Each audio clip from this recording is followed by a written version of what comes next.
let close. Had to solve that's where it goes. Just feel let close. Had to solve that's where it all goes. When you talk to me, as is me. When you talk to me.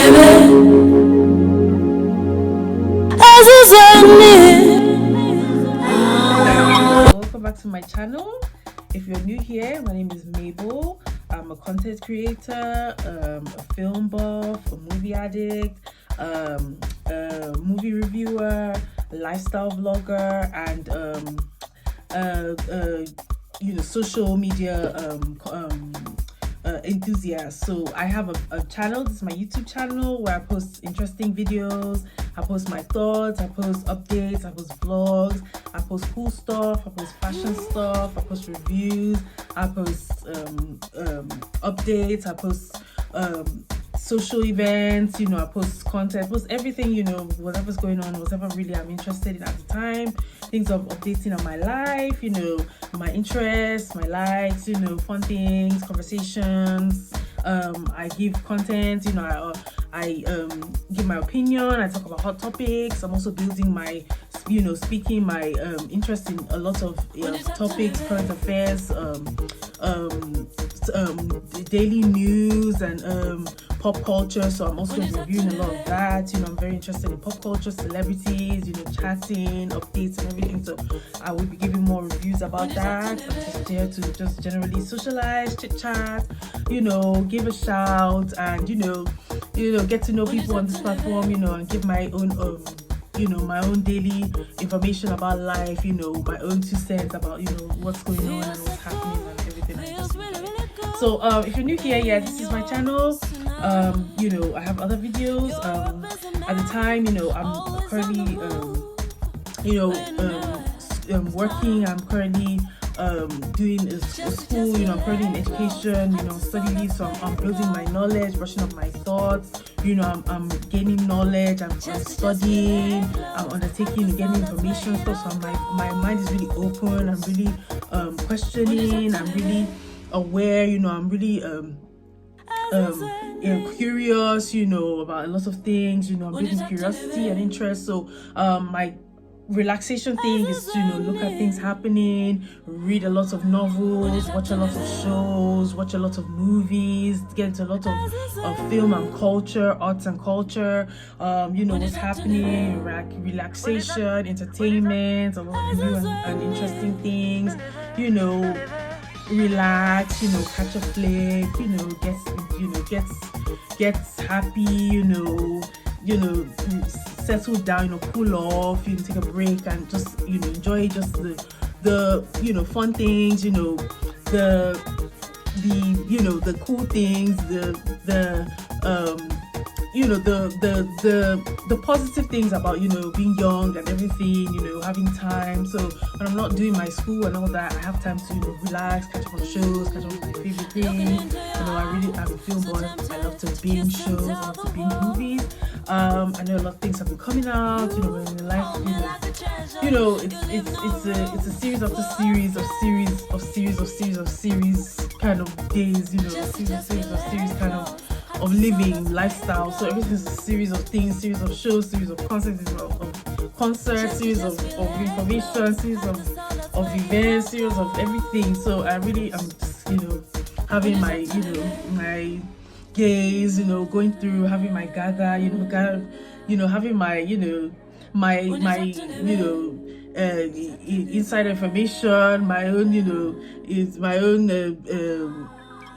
my own review, my own show, of, everything happening and watching and just, laughing and everything. So I'm trying myself to just watch things that are coming out, interesting things that are coming out currently, fun things, make new reviews, talk about new shows that have been up and buzzing, recently trending, interesting new shows. Reality shows are my favorite things in the world. If you ask me what's my favorite genre of show, between comedy, action, sci-fi, everything, Squid Game, killing, or everything, what's it called? special effects, everything, anime, Korean, and all the interesting and unusual things that we watch. I was still sick as a black girl, as a young, Georgia peach. My favorite genre of TV that I love is reality TV. I love everything ratchet. I love everything food. I love everything drama, confrontation, chaos, reality shows, the chill, watching people, live action, the back and forth, the drama, the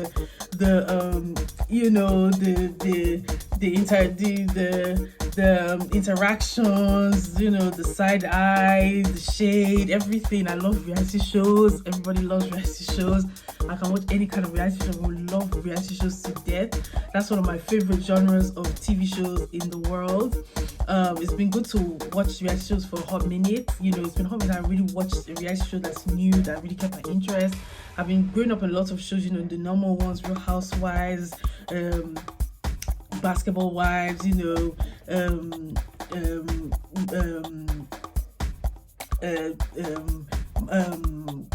Big Brother, those ones. Those are interesting ones, but these are new ones that are just like, this is another chic boy, this is another scandal, this is another, social, very funny thing. Like, I love reality shows, it's very funny. It's just, if you don't want to think about anything, want to build storyline in your head, just watch people make a mess, be a mess, bring messiness and bring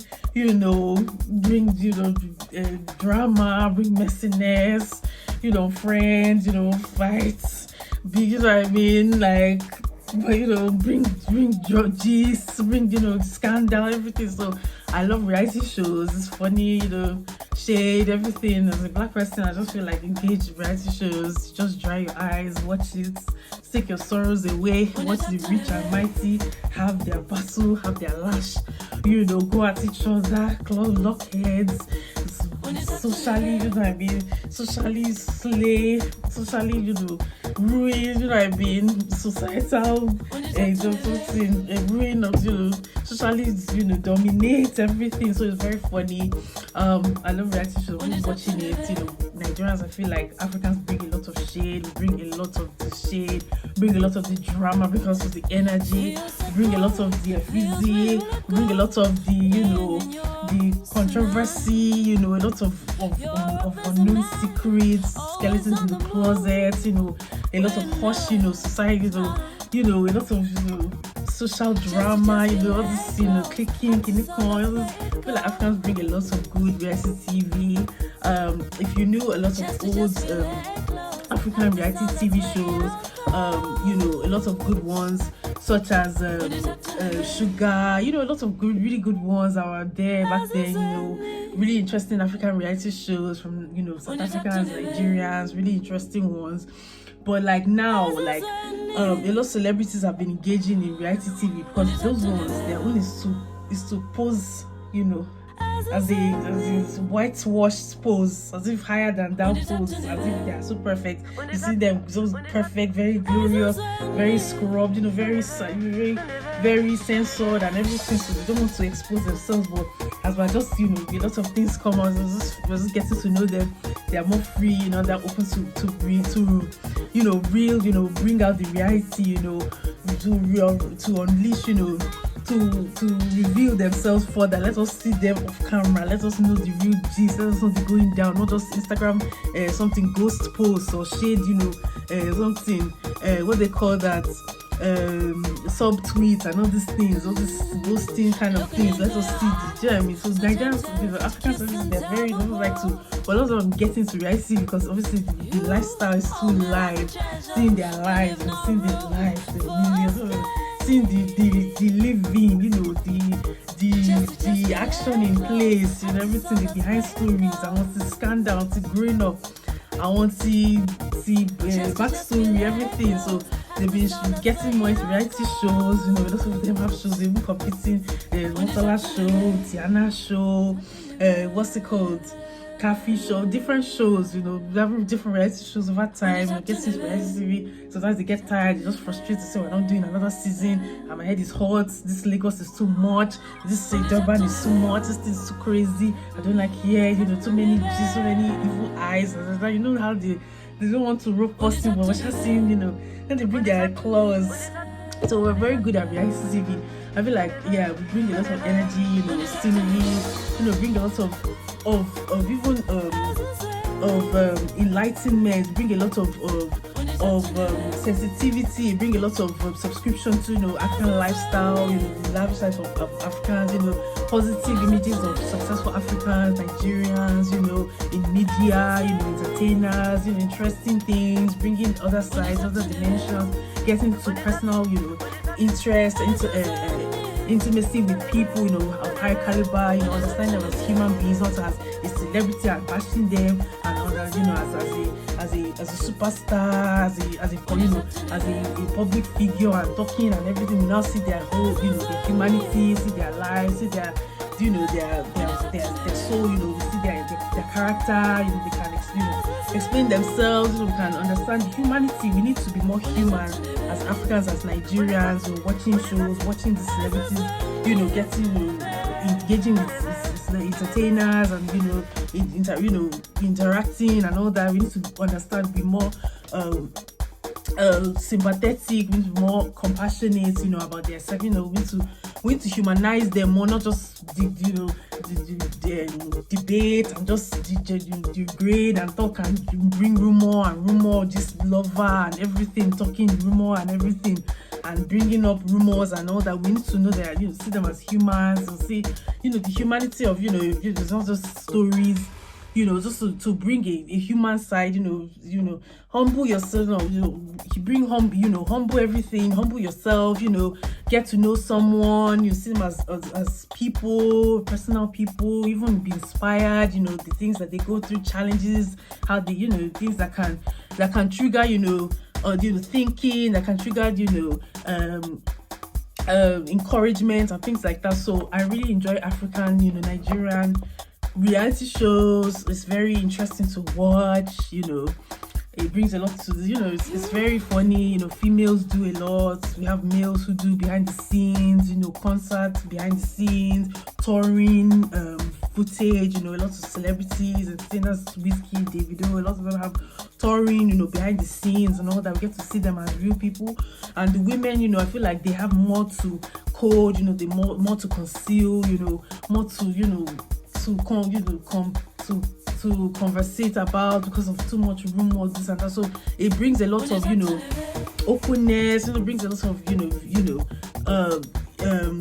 likability, brings it's interesting. You don't feel hits on the head. You hear something, you can chat, you see it, watch, you get your own opinion, see their personality, now know who is who, what happened, the gist and everything, see the interactions, see the real, the backstory, the real,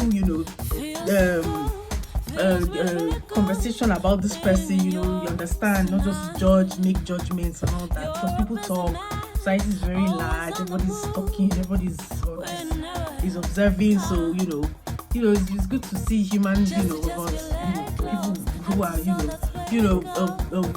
of media, people, and it brings a lot of familiarity to fame, it brings a lot of popularity to Nigerian, celebrities and reality stars, and people are professional reality stars, professional, entertainers. So it's really cool, I like watching them. They bring a lot of the energy, the lights, the looks, the gaze, the shade, the read, the cursing, Niger cursing, the body of the back to back, the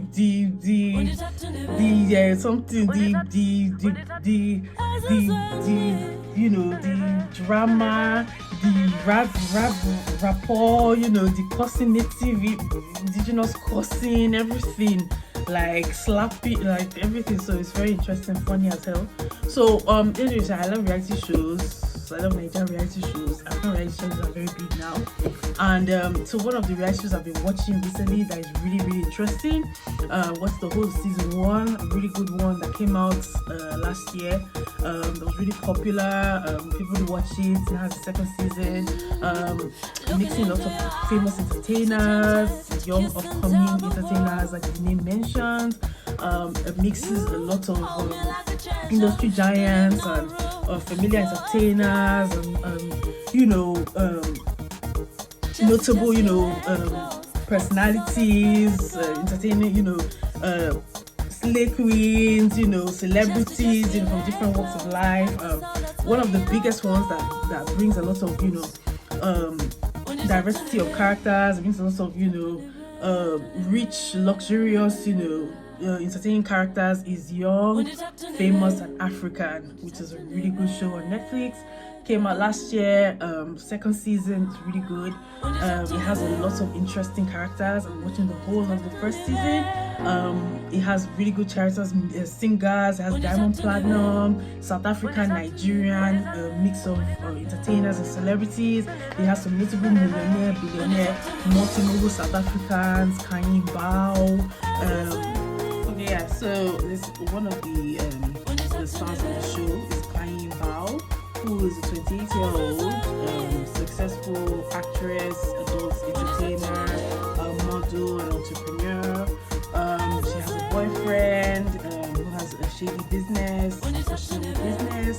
She's a South African adult entertainer, beauty figure, beauty queen, vixen, that kind of thing.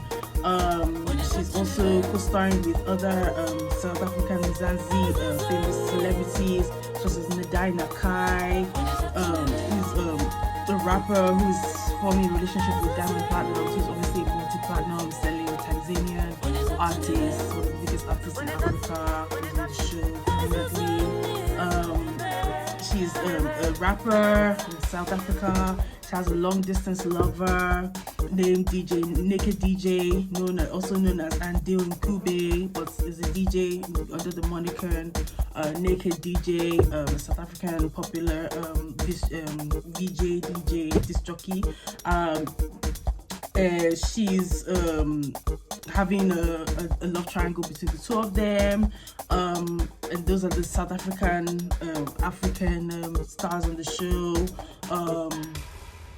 At the beginning of the show, we have those, and then for West Africa, we have big Nigerian artists from West Africa, Nigeria. Annie Macaulay, Adibia, Two-Face Adibia's wife, is on the show, showing her marriage, her relationship, her story, her progress with her relationship and everything going on with her endeavors and all that. And Swanky Jerry, who's a notorious high fashion Nigerian stylist, content creator on Instagram, stylist to celebrities, model, a fashion entrepreneur. They're the ones representing for West Africa, and the show has a lot of young people on it. It also brings along a new face. Also joining the cast that we're welcome to later in the season is another familiar face on social platforms, Zari the Boss Lady, who's a newcomer on the show, as a serious socialite, popular entrepreneur, a popular African socialite, personality, media personality, who also joins the cast as an additional cast member. She brings a lot of drama and energy. She's also entwined with Diamond. She has history with Diamond Platinums. They have baggage with him. So it makes the storyline more complex and dynamic. It's a very interesting show. I like the cast. It brings a lot of young, rich-looking, good-looking, successful, well-to-do, revered kind of celebrities. International celebrities. Very relevant celebrities on it from both sides of the continent. I like the youthfulness of the celebrities. Those that are married are really huge celebrities, entrepreneurs. It's just about swag, African lifestyle, African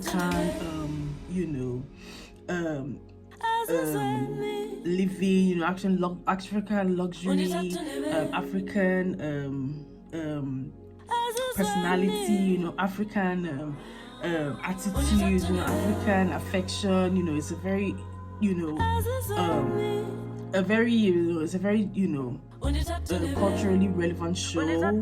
It's really giving a lot of like mover and shaker vibes. I really like it. You know, it's drama. It's not a huge cast, but because of the level of the standard of the cast, you know, it goes back. It shows a lot of like back, you know, short backdated interaction and relationships and interactions and things like that. It shows a lot of luxury, you know, lifestyle. Really like polished. I really like the casting. I really like the dynamic of each episode. The episodes start really well. Yeah, the episodes start really well. It's very dramatically inclined. There's a lot of intertwining stories set in Johannesburg. It brings together the elites from the continent. The cast members are powerhouse, living the African dream, bringing glitz, glam, bucket load of drama. The companies being superstars. In the South African viewpoint, Kain Sile Mbao, known as Kain Mbao, is really a gold digger, represented as a gold digger, money-hungry woman. She dated a well-known tycoon with questionable sources of income, which brings the storyline of her boyfriend currently having questionable sources of income and that being a pattern in her life. But that's in the past. Currently she's a well-rounded entrepreneur. She makes waves. She's done adult films, sex scenes, on Mzansi shows, The Wife, which brought scandal, but brought a lot of publicity to her reputation. She's confessed that she's a well-known sugar baby. She's lived a sugar baby life. She's now 35. She wants to mature, settle down. She lives in the Highborough area of South Africa, Sandton, which is one of the richest square miles in Africa. The boyfriend currently that she's in a relationship with, Kudzai, they are trying to work it out as a couple. They believe they have mismatching agendas, mismatching ideologies. They're just trying to make it together, trying to show love, they're trying to just get to know each other, feed each other out, that kind of thing. They're showing themselves in a relaxing, romantic relationship compatibility, which is the opening scene of the first episode, showing them compatibly engaging together, trying to just breathe in their relationship. There's an elderly young lady, she wants to settle down, she wants to grow and mature into,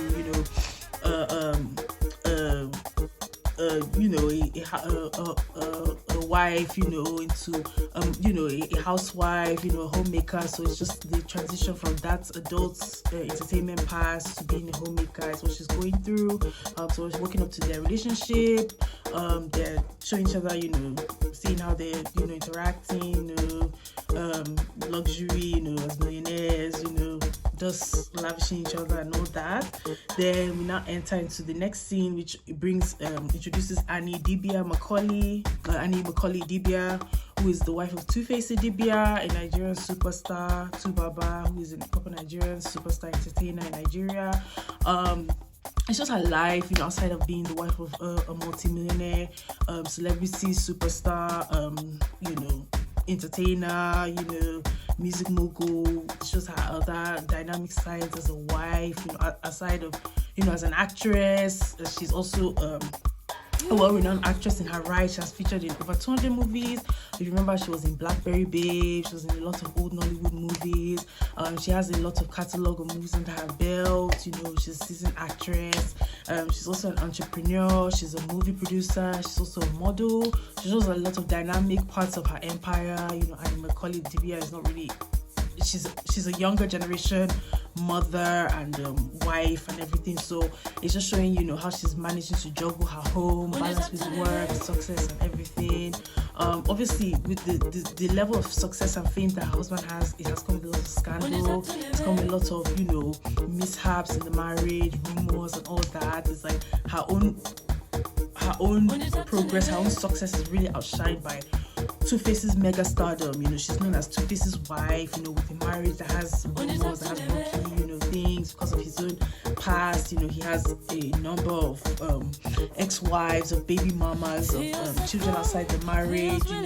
He has other children with other women. So he's having like an issue. It's showing how, she's coping with that baggage in her marriage, being a hard wife, with the scandalous, rebel entertainer, a lot of drama, engaging with, even a paternity, fighting with, if you know about Annie Dibia in social media and in publicity, about a lot of scandal about her and his wives, about him and other women, and just co-parenting kind of kind of drama and all that. So it has a lot of impact on her current relationship. She's still reeling from things that have occurred in the past in her marriage that have rocked her marriage. Annie is showing that it comes with a lot of baggage to date and be involved with somebody as high level as that. She's just trying to rebrand her empire, basically, find her feet, wash away old stains, old negativity, and so she's showing herself in Johannesburg, who's also in she's also in the company of one of her close friends, who is Nigerian style icon Swanky Jerry, who has been her stylist for years, a notorious stylist, beauty stylist for many celebrities, Bobrisky, many celebrities in Nigeria and across the continent. He's also a close friend of companion of Ali, he's known her for years. I think he's well connected, in both Nigeria, South Africa. He's young, upcoming, upwardly mobile stylist, very, very relevant, very high fashion forward. So just showing how they're just engaging, they're coming together. Kanki is going to invite her, to meet, make acquaintance with Kanye Bao, who's a friend of Swanky, a mutual friend of both of them. She's hosting a ball at that time. Just recently coming, into a relationship with her lover Kudza. Just trying to really into the honeymoon, in the bliss of having a good relationship and all that. While at the relationship, we're now introduced to Nadia Nakai, who is obviously having is a South African rapper who's having interest with Diamond Platnumz. She shows up at the ball. She's having a relationship with AKA. She has a past with Diamond. AKA is a notorious South African rapper who recently died. So she's introduced to them. She also has other affairs with other notorious high-level millionaires and personalities like Ghanaian Prince Charming, who she's currently with, and other eye-catching. She has a multitude of different mixture of different men. She's having society, a reputation for that kind of thing. She's there, she wants to catch Coin, who is having a history with Diamond Platnumz as well. She wants to get there, interrogate her and all that. She wants to get to the bottom of what is going on, the situation between her and Diamond. They both have a history. They're now clashing, coming to heads, butting heads together for the first time, trying to, talk about, address the situation and all that, the rumors. Meanwhile, Diamond Platnumz is in Johannesburg on a jet. He's going there to receive Koi. He's somebody who is in her past. He has a lot of scandals behind him. He has different baby mamas. He has 2 children from the Ugandan businesswoman Zari, the mogul, who I told you is introduced later this season. She's one of Diamond Platnumz's baby mamas. He has history with all the women. Coin is one of his links that he's had socially in the past. He's trying to, reconnect. She and him have history together. he has a nickname Simba, which is a Swahili word for lion. Is there to hunt. Basically, this concept of a lion on the prowl to hunt in South Africa for his prey, his woman prey. He's a superstar status, so obviously he's always having one night stands, the rarity, he's a different, different interactions with women and all that, so it's a date fest. It's really wild, that kind of thing. Diamond is is around. It brings up past memories, it brings up baggage. He has different baby mamas, doesn't know how to manage and balance them, but his real person that he really wants to reconnect with is Nadia Nakai, who's currently one of his exes, who's currently rapping as a rapper who's single, dating AKA, seeing a Ghanaian guy and all that, in the middle of a relationship, and they want to start to have connection and all that. That begins to unravel at the scene, where the other ex of his currently is there, and there's some issues, and scene of drama. Then Annie is she's in South Africa, in Josie around the time for business. She is showing her own marriage issues, it's a new scene, her showing and revealing her marriage issues with Two-Face. She has 2 children from him, but he has previous children with different women. One of them is Peru Adeni. He has a few children with her and other women, so he has other children outside the home.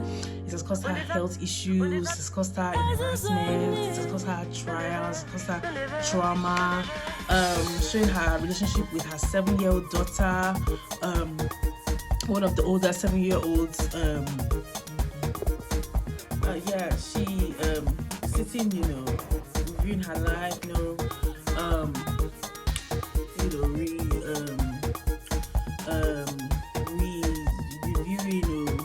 reliving and meditating on her health challenges, her issues, her marriage, everything's going on, trying to strategize. Her child comes in, her 7-year-old daughter, Olivia, she comes in, bearing her phone, she has lots of questions, some things on the internet. She wants to ask some questions, she's wondering about her mother's mood. Olivia notices, cracks in it. She and Two-Face's marriage, being the daughter, celebrity daughter in the public, people write comments, people everything, see stories, hear rumors. So just seeing her mother, seeing her mood, seeing her behavior, she now wants to really know, what's going on. She's inquisitive, she knows there's something wrong. She asks if she's happy, asking questions, what's going on, are you okay, are you pretending to be happy, what's wrong? Like she's concerned, she's triggered by what's going on. She has a childish, curiosity and everything. It's bringing emotion out of Annie, remembering all the times that she had with Two-Face, and it's just making her know that, understand, realize that she is obsessed with her husband's, behavior, reputation. She does a lot of googling of him because obviously she can hear anything, her name comes up, so it's leading her to become a bit compulsive, googling him, staying up to date with what he's doing, his actions and all that. It's giving her a crack in her life, and everything. And Swanky is there to call her out, to shake her, to wake her up that this is not normal, this is not healthy behavior. Your husband is taking over your life. It's marriage is coming undone. Not coming undone, but it's triggering bad blood, bad vibes. What's going on? You get your head together. It's giving her emotions. It's giving her feels. Doesn't need can't question things. It's like you don't need to get overwhelmed with all these issues. Things will settle. It's just jolting her,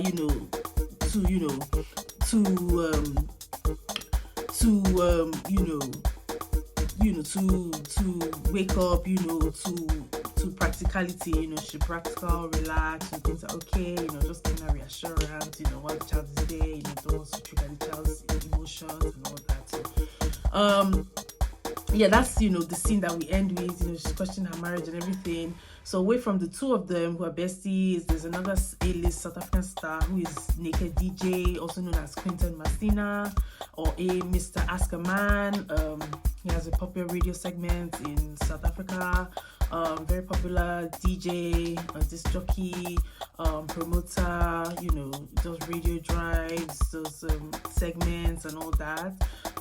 He has a son, also has a baby mama who is Kaylee, is also known as his sugar baby, his baby mama. She's 8 years old, fitness enthusiast. They're going through a relationship, they've been together for a while. She's having challenges dealing with him. He's a man of many endeavors. He's into a lot of things, a very busy guy. She can't seem to keep up. She's not seen as very romantic. She's young, he's a bit older. They're just going through the issues, whether they're compatible and all that. So just seeing them, she's used to him, his lifestyle. He's a upward, a go-getter guy. Does a lot of tours, things like that. Celebrity entrepreneur. So he has this girl. She's trying to ride along. She's also energy.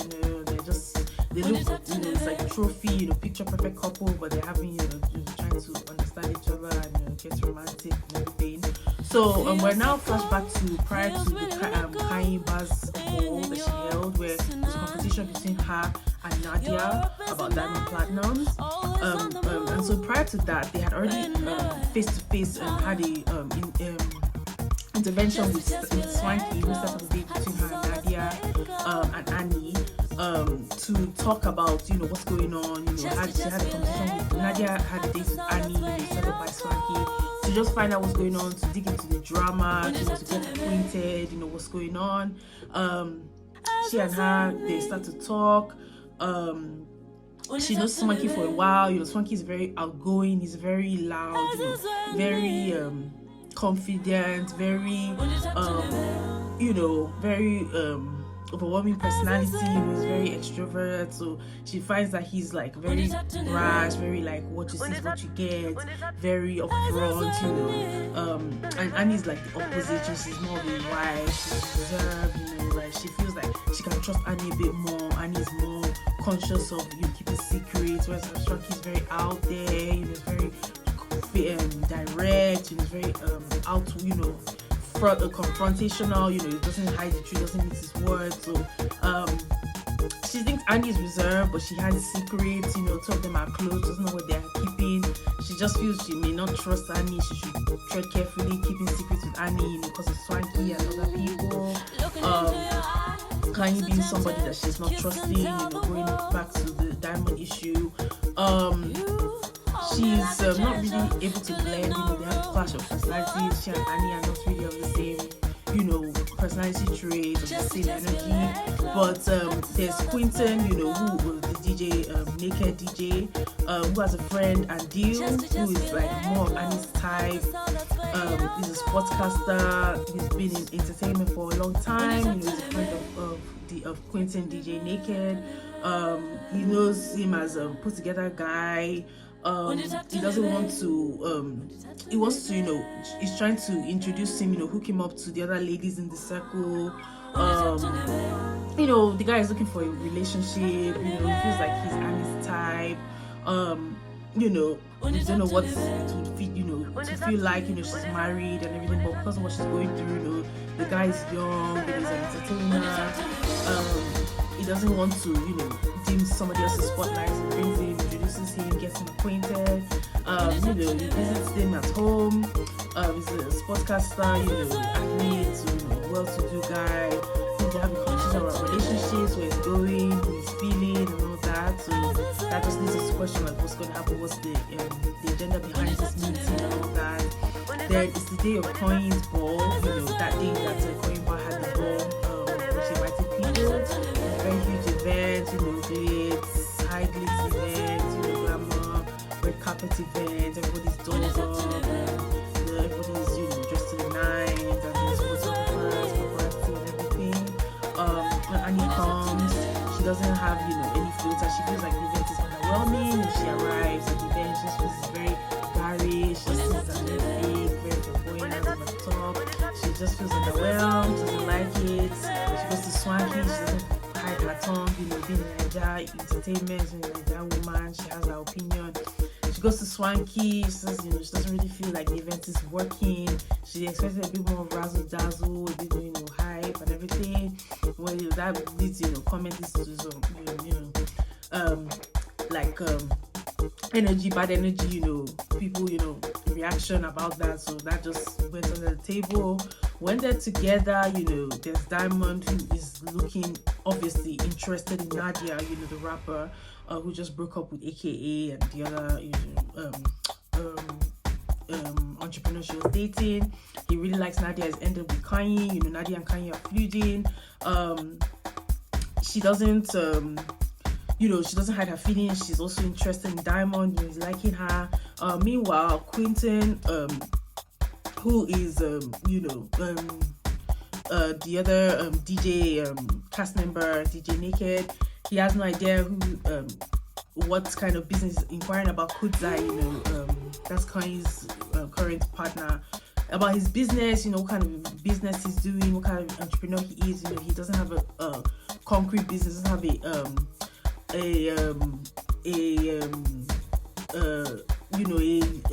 profiled, you know, like a genuine business. So he's into different type of things that are very, you know, questionable. Just inquiring what he's doing. You know, if we can't get an answer, you know, it brings a lot of side eye. And he really doesn't like the event. She has a stale mood. She doesn't like the food. She doesn't like the conversation. It's just like everybody's talking about money. Everybody's talking about their lives. Talking about, you know, career. Everybody's talking about what they're doing. Everyone's, you know, giving, you know, just showing off. She doesn't like the energy. She thinks the conversation is losing her spirit because she's going through things. She doesn't like it. She says she doesn't want to stay, and she goes. You know, it leaves Nadia to feel, you know, left out. It was Nadia and Ahmed. She feels like Annie has a stuck-up attitude. She's like, you know, I'm very push and all that. So when she says all this thing, Nadia rolls her eyes. And, you know, Annie says she's going. You know, Nadia sees that. She throws her side eye. You know, it's like, okay, what's all this drama about? You know, food and all that. You know, they really clash. Nobody knows what's going on with her.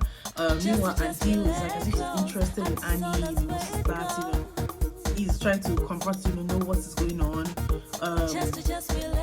Doesn't know what, you know, is happening, you know, he's the only one that's able to talk to her, but he may have ulterior motives behind it, you know, if it feels like he's interested in Annie. So when Annie leaves, you know, everybody has come back to the table. Then they start to discuss. You know, Nadia says she's in a long distance relationship. She's not actually single. You know, she has a partner. She tells that, opens up to Diamond, says that she has a relationship. Diamond, you know, likes it. He says, okay, you know, he's cool with that. He's into some kind of affairs and all that. Obviously, he has children. The conversation about his kids come up, the baggage, and one of the kids' baby mamas is Zuri, the boss lady. So it's like, she cast members. It's like, okay, this person's right here. Is your baby mama's drama? You know, she's in the circle, so it's like he has to be, you know, confide. He has to be open about his past, and since he has kids, you know, he says he has one night stand, you know, legitimate kids. She also has kids. You know, she doesn't have any kids, but she's just listening to her about everything. Kanye has a daughter who's 15 years old. She explains that her daughter lives on her own, and she's a single parent. You know, it brings up, you know, controversy. People are not agreeing. What kind of parenting that she's taking aside. They're just, you know, talking about parenting. You know, like what kind of parents. You know, talking about child, you know, upbringing, rearing children, all that, and then it leads the conversation to the elephant in the room, which is why Annie Adibia left, which is the news of Two Faces infidelity. He's cheating. Currently, there's a rumor about him cheating going around. You know, the years of infidelity and everything. It is mentioned. You know, Kanye and Adil, who they just met. They are just learning about it. They just, you know, somebody, you know, Nadia mentions it, you know, in the presence of Swanky and everybody, why she's going through that. You know, she has marriage issues, you know, telling the others her business, you know, explaining why she's guarded, you know, everybody's not understanding it, that's why she's so good and everything. She has, you know, issues everybody's just trying to understand, is like saying gossiping. Meanwhile, people, it's like popular knowledge. When the woman is out, Koyi takes the information. She's hearing it for the first time. She has never met Annie. She just got party. Swanky brought her. She knows Annie from media, and she hears this rumor saying, she now uses it. She's hearing, she's soaking it in. Taking notes. She's going to repeat it. She feels that's ammunition to go against Annie. For her attitude at the party. Like this.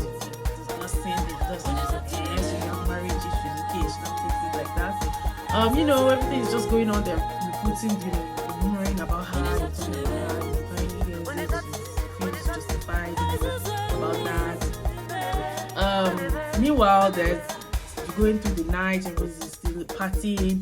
Diamond Platnumz now performs a song. He now names it African Queen, which is similar to the song Two-Face has recorded, African Queen, like a homage. He's trying to sing the song. It's dedicated to Nadia, who's interested in the song. It reminds Annie, who is still in the room but she has moved away. It gives her bad memories. Makes her reminisce. The African Queen, Two-Face's song. It gives her to, a little, touches her a little. It lets her loosen up. Gives her good memories. She was in the music video after all. She's dancing. She feels better. After the performance, Diamond serenading, Diamond, sensationist, sensualizing, doing his thing, performing everything. He takes Nadia aside, they're talking, they're interested in each other, they have a past. She feels he's a better suitor than what she has. He thinks she's interested, but she really just likes his profile, his money, his business, celebrity, and all that. She's looking at his money, his millions, his jewelry, his wealth, and everything. It just ends with them talking, but we're seeing the gold. We've heard that Nadia is a gold digger. We're seeing her, be interested in him more for his money. So that's how the episode ends. There's a little drama. We're caught up with a lot of things about the characters, and we have the storylines. Is Andil interested in Annie, or she's going through a marriage issue. Quentin and his girlfriend Kaylee, they're dating. How they're gonna go? Kai, with Kudzai about the relationship, his shady business. Nadia and Diamond, they're feeding each other out. Zuri is still cast, it's not yet arrived, with the baggage of Diamond's baby mamas. Swanky Jerry being the mediator, everything is just going on like that. So that's how the episode ends, and it's very, very good. So stay tuned for the next episode. Okay guys, so back with episode 2 recap. So in episode 1 we saw the conclusion with the storylines with everyone in their various relationships, in their various love interests, in their various dilemmas, in their various conversations and all that. We saw Budding Up, we saw the spark between Diamond and Nadai, Kanye and Kudzai, Swanky, Annie going through marriage issues, Quentin, Naked DJ and his girlfriend, and others on the show. So we've not been introduced to the new cast member, who is Zuri, the boss lady, who's still gonna come later in the season. But that's how the first episode rounded up. So we're concluded with the plot, with the cliffhanger, what's happening with the drama, and like what's gonna happen with everyone's storyline, everyone's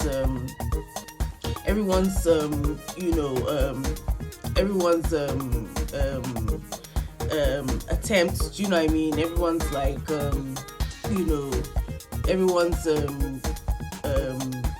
like everyone's conversation, everyone's actions and everything. So the beginning of the second episode, Diamond is starting with pursuing Nadai. He nicknames her Namin. He's calling her, talking to her, chatting with her, linking with her. He's really hunting her, living up to his nickname Simba. He wants her to come with him to a car dealer to buy a car. He's trying to show her off, trying to show her his luxury to her. He's trying to show her his, his money, flaunt his wealth and everything. He's also an auto dealer. He's happy. He's trying to show her cars, to show her what he's got to offer. He's literally happy. He's having a new relationship. He's past his baby mama drama, so he's like in a new phase. He's okay with that. He's happy. He feels good.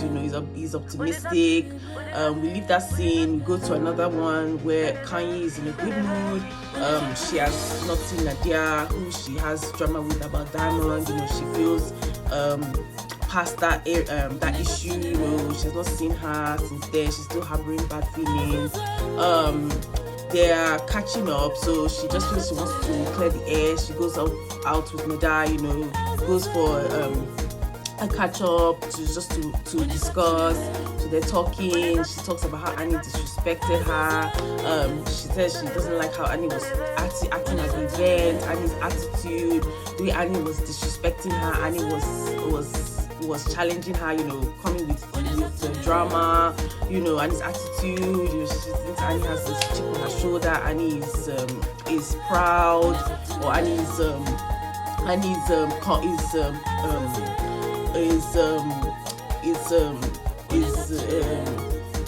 overconfident, overbearing. So she just feels, what's her problem? She's just out of line, she just feels like Annie is somebody that steps out of her marriage, talking to Andy, they don't know each other. She already has a husband. The husband is having the rumors, and she's talking to another guy. She says she just finds her very strange. They don't know each other. She feels like Nadia already feels very against Annie. She feels she's conceited. She's already having negative shade for her. So she just feels Annie is the target. Nadia herself is just even dealing with drama about Diamond, and the other guy she's with, aka she feels like Annie is just coming to steal the limelight. She doesn't really have, she doesn't really like her character. She doesn't like her first impression. She's talking about how she's going to deal with even her own love interest, whether she likes Diamond, she's going to fight for Diamond with the other women, what she's going to do. So they're just discussing about that, and the scene ends. We go back to another scene with Annie. She's missing home. She's in South Africa. She's missing Nigeria. She's homesick. She just feels lonely. She calls Swanky. He calls her, arranges a helicopter ride just to take her mind off her drama, her troubles, just to, feel, experience, feel adventurous. They're going on the helicopter talking, then the ball comes up about, why she felt she didn't like the energy, why she didn't like the environment, why she felt disrespected.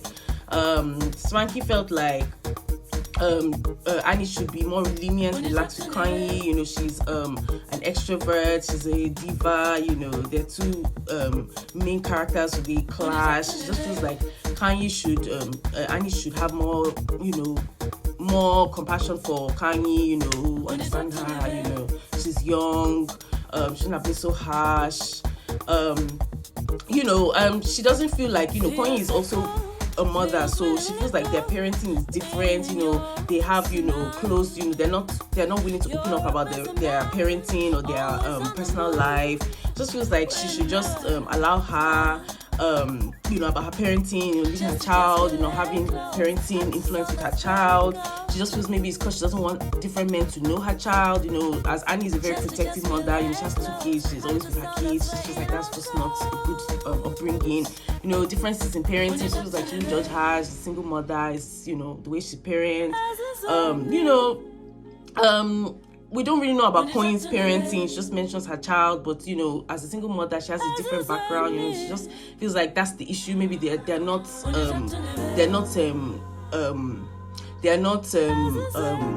understanding. Do you know what I mean? They're not compatible with their parenting styles, but just to brush it off. Coin is speaking to her daughter. We're introduced to her daughter, Khan. They don't have a really good relationship. They are just a young mother and daughter, they're still figuring it out. They're just trying their best, in the scene. Kant comes out and discussing.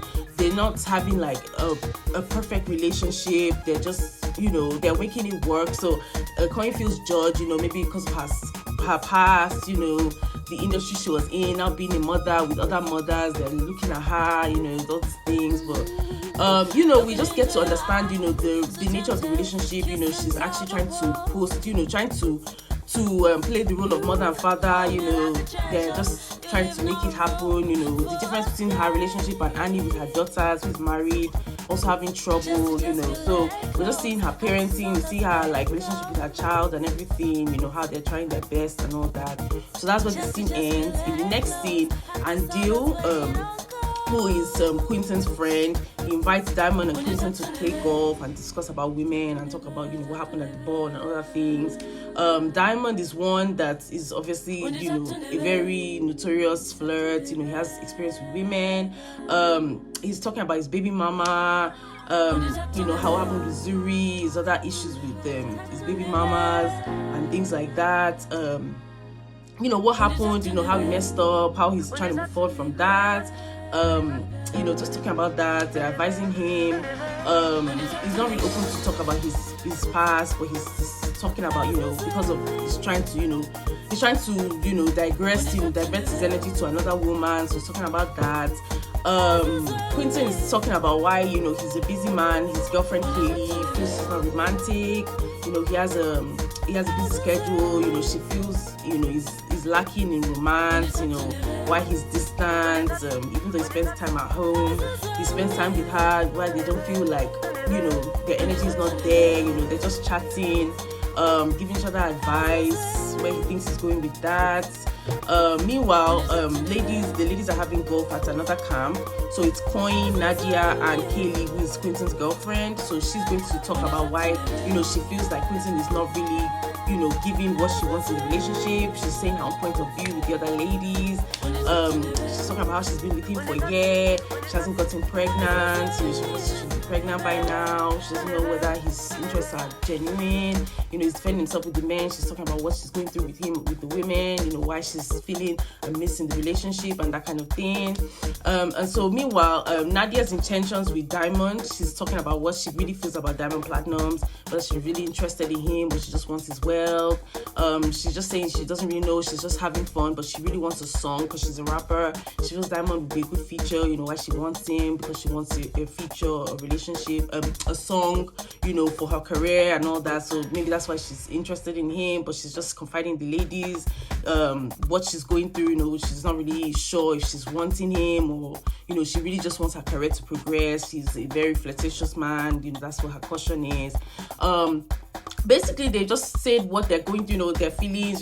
Just conversing, divulging information and all that kind of thing. So everybody's wary, everybody's saying what they really feel, having personal talk and all that. So basically Nadia, in the next scene, Nadia goes and helps Diamond choose a ride, a car that he was trying to pick. She goes there. He's looking for flashy cars. She wants to help him pick what he really wants, his taste. They're spending time, materialistic time, going to car dealerships, buying things, and everything. In the meantime, he's speaking about how he feels about Nadia. He has true feelings for her. Showing her what he can offer and everything. She herself does not really want a relationship with Diamond. She just wants her career. She's saying, she doesn't want to lead him on. Diamond is seeing her hesitancy. He's seeing this as hard to get kind of energy, like, she's just giving him a challenge. He really wants her. He feels like this is a conquer. She's beautiful. He's up for the chase. She just feels like she's flirting with him. She's playing hard to get. They're flirting, but the energy, like the interest is not really there because they're both having like ulterior motives as to why they're both with each other. So he's not really sure. He wants her, but it's limited to how much effort he can make, how much she's willing to go along with it, whether she's ready to play the game and all that. So both of them are not, really personally they're pursuing each other, but they're both, they're taking it, here and there. They're taking it like they're taking it with caution, that kind of thing. So that's the reason. They have backgrounds, they have past. So in the next scene, Kanye and Annie, they didn't start off, obviously they didn't like each other at the event. Annie was rude, Kanye didn't like her energy. So they decided to, see how they can squash the beef. They go to meet each other. They're off, both have attitudes. They talk about their parenting again. Annie thinks Kanye is talking to her about her selfishness, thinks she's a selfish mom. She brings up her parenting, that her parenting is not good. Both of them, how Kanye is not even a devout mother. Meanwhile, Kanye thinks Annie is, also a bad mom, leaving her kids in Nigeria. Her marriage is crashing, those type of things. They're just going at each other, judging each other and all that. Basically, they didn't really squash what they had. They still have bad energy for each other. So they just closed the scene at that. They're judging each other, judging their parenting and that kind of thing. It's like two personalities that are the same. They really don't want to find compassion or adjust for the other person. They feel it's their character, this person's not my character, that kind of thing. So Point, feeling that she's left the bad taste in her mouth, she goes off, she wants to find somebody who is more compatible to her. She now goes to meet Zari, the boss lady, who is Diamond's ex baby mama, just to talk to her. We're introduced to her in that scene. Zari has known Coin for a while, being that she also had a relationship with Diamond. The two are close, they've been having like interactions with each other because of rumors, that Zari's husband was with Coin, she was a gold digger, that kind of thing. They're both in the same social circle. So she goes there to talk to her, discussing whether, just catching up. We're briefed about, bringing her into the cast and discussing about her, like catching up on old friends and everything. They're just talking about how they're going to make money, what they're going to do. They're both looking for, rich, they're both dating rich men, they have rich partners. So they're just talking about, how they're going to make money, what's going on lately and that kind of thing, where the drama is and all that. But we leave that scene. To the next scene, Diamond, he's treating his castmates. He arranged at the Riviera an affair, a party with an international record deal, to celebrate himself, celebrate his new record deals, his album success. So he brings all the guests to sit down, chill. They're outside, it's in South Africa, so the weather is not really cold, it's not really warm, so they have to, it's a bit chilly. Annie doesn't really like the temperature, she doesn't like the weather. I think she's just in a bad mood because obviously her issues with her family and everything. She doesn't like the cold, she complains. Zari is there, she walks in, makes a grand entrance, she looks at everything, she's just, looking, giving airs and everything.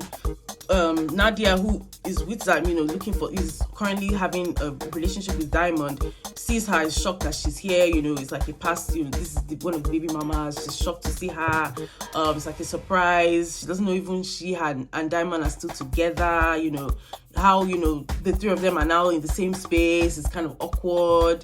Zari brought a gift, that she wants to, reconcile with Diamond. She brings him a welcome present. It brings like a bad energy. The three of them are there. The mood is just kind of like everybody's just kind of tense, shady and that kind of thing. She doesn't know whether if the guests are aware of the culture, she doesn't like the dressing. She even feels like the guests are not dressed accordingly. She doesn't like, she feels like the event is off theme. She just doesn't like, she's just judging the event. She only came for Diamond. She doesn't know anybody else. She already knows, Nadia is trying to get to Diamond. She doesn't really want that kind of energy, So everybody's just, seeing each other for the first time, and Zari is there. She doesn't really like, she's talking about her experience. She doesn't feel like, the ladies represented themselves, that kind of thing. So anyway, that's the end of the event. Annie, has now gone back to she's going to sit down. She was with Swanky, you know, she's making a call. She doesn't feel like people know her name, that you know, the drama with her husband is overshadowing her career. You know, she and her husband get on a video call. She's missing her husband. She gets on a call with him. They're discussing, like, she feels like she really loves her husband. It brings her like a lot of energy. You know, she really misses her husband. She really misses Two-Face. She's like, you know, a very loyal wife. Like, it makes her into a public punching bag. You know, people talk about her that she puts him first. He greets everybody. You know, she's on the call. She's excited. Oh, see my husband. He's talking to everybody. She shouts out. The husband shouts out Zari. You know, like, oh hi Zari. You know, he's talking to everybody. That says oh hi Zari on the video call. Annie now feels alert. Like, why does he know Zari? Like, what's background do they have? Like, she's just like, why Zari? You know, she's not really a lady of caliber. Like, how come she knows her husband? You know, it just feels like, you know, what's the drama going to, you know, like, why are they? Yeah, so Annie is questioning, you know, how she knows how Two-Face knows Zari. You know, drama is kind of going on. Meanwhile, Zari doesn't have the patience for what's happening with Diamond. You know, having new girls. She just feels like he played her. He wasn't a good baby daddy. You know, he doesn't deserve her. Like Diamond even admits he messed up. You know, it feels like she doesn't deserve him. Well, he doesn't deserve her because he behaved stupidly. Zari, you know, is a good character. Like, she believes she's a good person. She just knows Diamond couldn't make her happy. They couldn't make it work. She has the kids. She feels like he doesn't deserve her. Maybe he misses them. She's trying to get to him as a person. You know, she feels like the facade of him being like a superstar is getting to his head. You know, he hasn't really, you know, she and the children are missing him. You know, the way things ended wasn't really like, you know, a good ending between both of them. She feels he's not taking his responsibilities as a father seriously. You know, he abandoned his family. She's with the kids. You know, the kids are with her. She misses him. You know, that kind of thing. Like, they're trying to like give themselves closure. She just feels like she has passed her relationship with Diamond. You know, along. It didn't end well. She just wanted to say, you know, her piece. You're saying him that, you know, I don't miss you. This is not working. You know, your celebrity is overtaking your family, that kind of thing. You know, I don't really know where we're going. You know, speaking to him, you know, she just feels, yeah, she just wants to say, you know, her piece about, you know, the way things ended, you know, the mistake in their relationship, and you know how things are going, you know, him as a father and all that. Just saying her piece, like, just getting off her chest. She believes like she can still make it work with him, you know, as friends, as co-parents, but she's not gonna believe him, not believe him as a guy. You know, he has broken her trust, so that's where she explains herself, and that's the end of the scene. So that's the episode 2, and I'll start with episode 3 in a bit.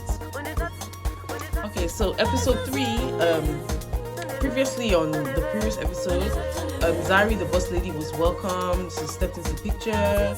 She got on with the girls, you know, recapped with the girls. Annie feels like she was judgmental in judging that, you know, the thing was not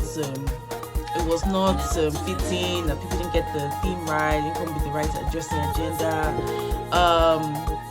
You know, Kai feels like Zari is like competing with her energy. You know, she feels like she's the only, you know, the only queen in the building. You know, feels like Zari is like competing with her, trying to steal the spotlight. You know, trying to, you know, make comments, and just, you know, they didn't expect her to just come and bring so much, you know, attitude and all that.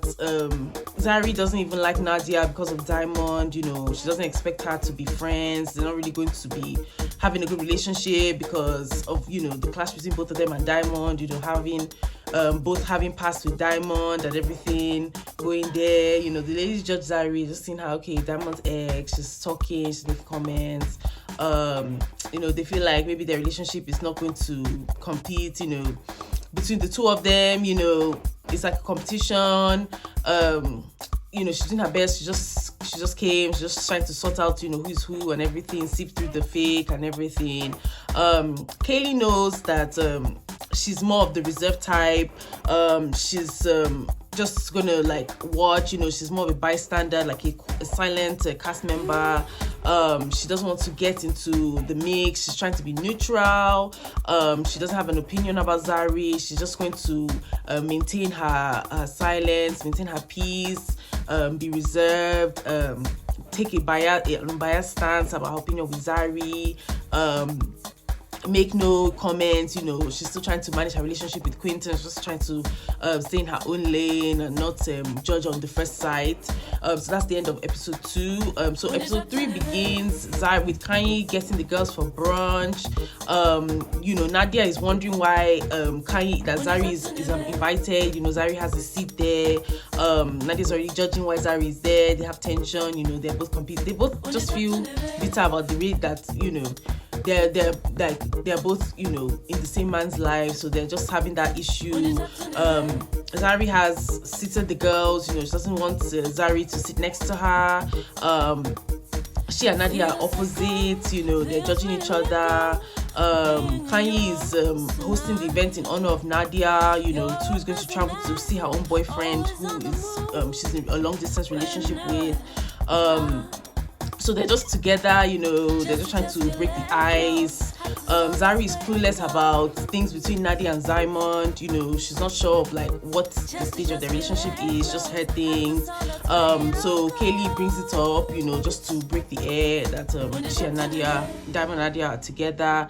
And then the air goes silent. She can't believe what she's hearing. It's tense. Everybody's suspicious, but Zari is kind of calm, understanding that okay, she has broken her relationship with Diamond. She has moved past Diamond. Diamond is she's no more with him. They've split up, so she's just taking it calmly. She's not pressured by the issue. She feels that she's just calm. She's moved on. Everybody's fine. People are watching her movements, watching her reaction. She's just maintaining her peace. Everybody thinks that Diamond and Zari's behavior wasn't really co-parenting. Like it wasn't like positive co-parenting. They were like going at each other about talking about their parenting, talking about their kids and their family structure. Everybody feels like it wasn't like the right time and the right time and the right place to do that. They feel like Diamond and Zari have a chemistry, like they could be back with each other. There's still an old flame. They still have an old flame, but it feels like, okay, what's going on? Why are you guys so tense and everything? Diamond himself is not really ready to let Zari go. He still has feelings with her. He still has a family with her. It's just like, everybody's just coming back to like, what is the issue between her and Diamond? Why they, the way they bring up their parenting and everything together. Everything is just like outside. Like what's deeper there? Are they really finished? Are they not? So that's the end of the girls scene. They're just rounding that up.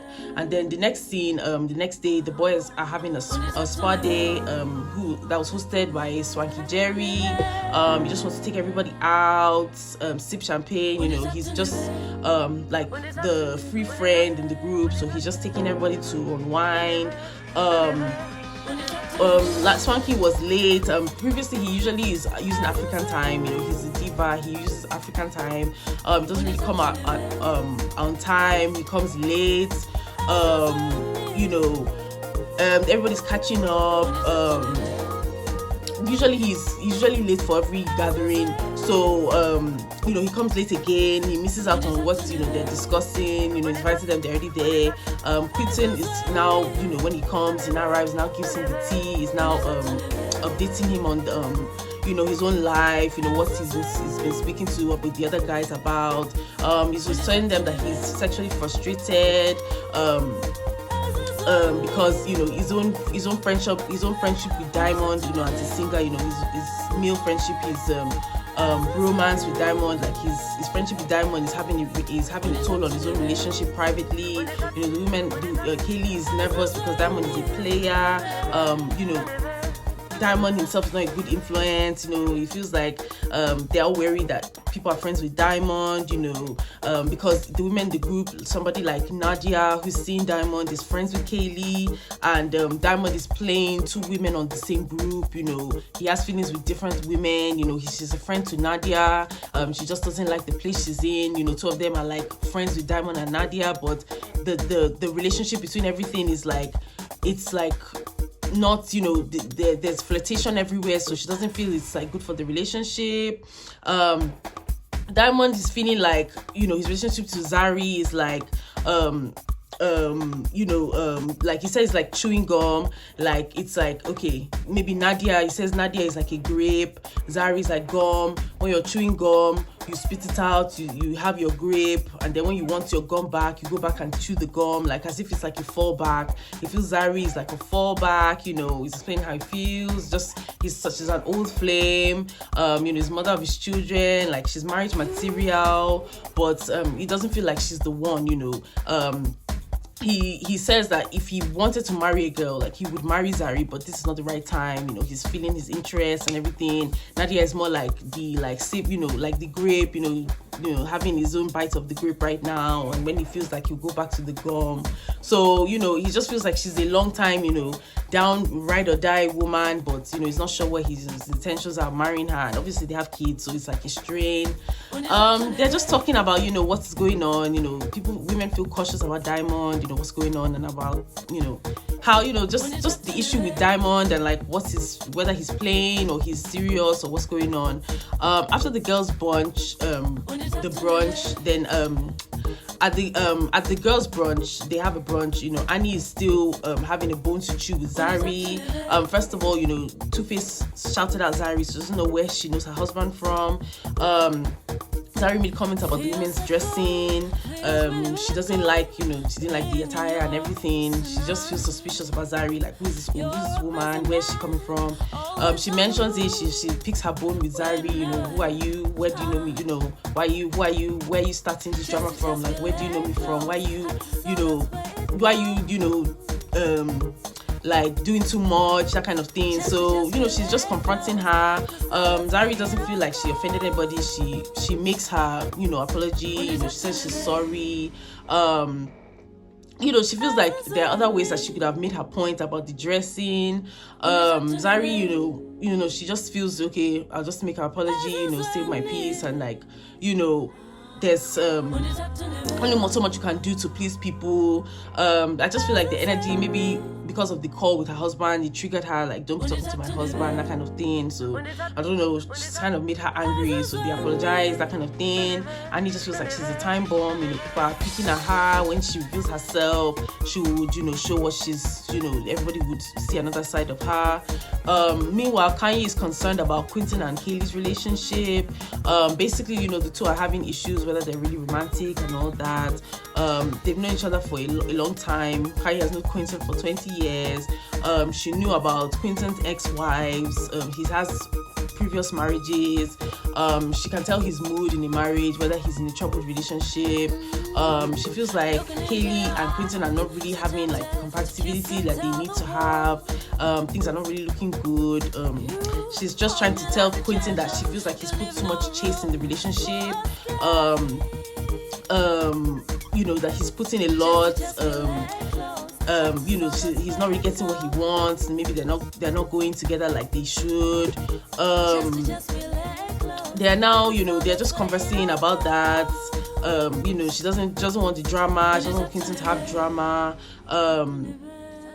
Then, you know, the next conversation comes up that Quentin was asking her own boyfriend Kudzai, you know, about his business, about his means of income. You know, why did she inquire about what he's earning, about his living, you know, how he makes a living. You know, she's asking, you know, why did she treat her own boyfriend like that? You know, why is she picking at, you know, the way he lives and all that? You know, she's just asking, you know, what, you know, his interest is about her boyfriend's source of means. You know, they're just going back at each other, like, are they true friends? What's going on? Okay, so yeah, so she's just discussing with Quentin, you know, talking about, you know, what's his interest is concerned with her guy is, what she thinks his opinion is. She feels, Quentin is someone she can trust. She wants him to picking her up, when picking her up when things become shaky, if things become iffy. He doesn't really feel he needs to babysit. He has drama with his own relationship at this point. Kenny says, they should go for couples therapy, as joint couples. She will show up with her own man, Quincy show up with Kaylee, they should all go for therapy at that point, just to air their concerns. Things will be fun, they're just catching up, that kind of thing, and that's how the scene ends. We're now going to the next scene with Annie. She's feeling distance from her family, like she has a long distance, she's lonely. She chats with her husband on FaceTime. She feels like he makes her very happy, but the issues with their marriage, the memories of his cheating and other rumors, is giving her trauma. She can't get past it, but she still accepts her husband. She's a very loyal wife. She feels like she takes his children as her own children. She has accepted his background, his past marriage. She just wants to make herself happy. She feels like he keeps her happy, he gives her company. She wants to take her mind off of it. She's just reflecting her marriage. She feels like his fame cannot still break up, their own genuine, their connection, their they're just their marriage, like their true love for each other. She's just trying to reconcile from all the issues. She still accepts him as he is. Swanky is asking Annie to come and join him at his residence. Feels like he should help her to cheer up. He comes in, she sees like an array of roses. She doesn't know, she just asks her to surprise her, brings her over, take her mind. She comes and sees the decoration, she sees flowers, she's taken aback, she doesn't know what's going on. It's like, okay, what's happening? Is it my birthday? Then out of the blue, she sees Two-Face come out, he's actually around, he pops out. She's literally crying, like she's so happy, like he came down just to surprise her, like he didn't tell her he was coming, he was around, she sees him, he gives her money. She wants to go shopping. She's happy with her man. She's back with her man. She's happy. It's like a happy ending. Like a reconcile. That kind of thing. Surprise her there. She's overthrown. She's overwhelmed. She's happy to see him. So that's how that scene ends. She's with two Baba. They're gonna be happy. Taking a vacation. That kind of thing. It makes her happy with her marriage. So in the next scene, Quentin, Kaylee, Kanye, and Kudzai all go for couples therapy. Kanye has come to the therapy. Kudzai is not there. She doesn't join her. Kaylee and Quentin are there. He has made remarks about their relationship. She doesn't want the drama between she and the Quentin and Kudzai because of the interest he's asking about his business, about his lifestyle and all that. So he doesn't come. Just doesn't want to be in the drama. He will just leave Quentin and the girlfriend to sort out their issues. So they just go for the therapy. Kaylee is saying Quentin is not in the mood to argue. He doesn't want to express his feelings. He's not romantic. He thinks she's a dictator. They're having personality clashes. Therapy saying Quentin is more likable. She feels he's more agreeable. If they're just trying to unpack themselves. Kaylee feels she has a lot of issues. She's not sure about what is going to happen. Like she's confused about her relationship. They're arguing. There's issues about co-parenting. She brings up co-parenting. Zari is happy that Diamond is finally seeing his children. What is going on with the co-parenting. How Zari is coping with co-parenting. How it's going to how she's coping with co-parenting with Diamond's children and everything. They're just discussing issues, she feels her issues have to Kaylee feels she will have to have more therapy just to discuss how more her issues will be going on, like discuss further about her issues, you know. Zari and Diamond are in a good place, the chemistry is alive, you know. They're finally, finally seeing the children, they're happy, and they feel like they're better co-parents than, other co-parents in the room and all that. So that's, how the therapy session ends. People are able to, they're just saying their issues, talking about what's going on. Then Baba, and the next thing, Baba and Annie have come a long way. He's around, he organizes a dinner for her. She feels he's showing his romantic side again. He has a different approach. He's happy to see her. They're getting together. They're talking about their ups and downs. He feels like Baba, he's lucky. He feels lucky that Annie has not, pushed him aside, has not abandoned the marriage, even though all of the scandals have been happening. He has a celebrity image, he's always with women, different rumors, with different children. They're talking about the way their marriage is going. They feel they're energized again. They want to renew their vows. They've done 10 years in marriage. They want to add another 10 years. They're now going forward. They decide they want to renew their vows. They feel mature in their relationship. They've put through so much together. They're just timeless. A relationship, timeless couple. They're favorites. They have a good. They have a genuine marriage. They're ready to fight for their marriage. He gives her a ring. To symbolize, he wants to have another 10 years. They're so ecstatic, it's like, like a proposal all over again. The scene ends as they're walking together. It ends on them having a happy note after everything, so they're just ready to renew their vows, and the differences are put aside, and that's the end of episode 3. So I'll now do episode 4. Okay, so Kanye is just trying to draw out, the tension between Annie and Zari. She feels like they're both broken women. She wants to see them drama free. Zari's drama love life isn't drama free. Also, Annie also has drama in her love life, even though she's reconciled now with Two-Face. She feels like they're trying to steal moments from each other. Zari's trying to bulldoze her way into the group, making comments, stealing Annie's spotlight, running on Annie's personality. Maybe they made comments. They didn't like how each other mentioned each other. Just the general personality clash. Zari and Annie are just they're just concluding. They're just they're having off times. Kanye wants to be mediator. They said she feels Zari is just beginning to understand why Annie has a lot of bad blood. Their relationship issues and all that. They had misunderstanding, miscommunication beginning. That's what gave them issues. All the while, Kanye is having intervention with Zari. She wants Swanky to also set up Annie to come along, because Swanky is friends with Zari and also friends with Annie. She wants the four of them to come along to have an intervention. He's kind of in the middle between the friendship between Zari and Annie. Annie thinks Zari misinterpreted the situation about the Arabian theme, talking about his comments, their dressing, make comments about people's attire and things like that. Also about the call, saying hi to Annie's husband. She thinks Annie was just annoyed about her being, familiar with Two-Face.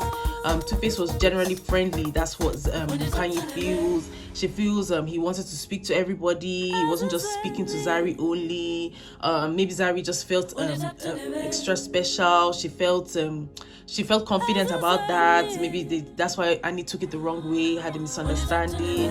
At the end, Swanky wants to meet with the two women, Zari and Annie, to let the matter rest. He wants to have an intervention with them. While they are having, their discussion, Kaylee walks in. She's not in a good place with Quinton, because of their relationship issues. Swanky advises her to reduce the number of days that she's speaking with him, that she spends with him, just to give them space and peace.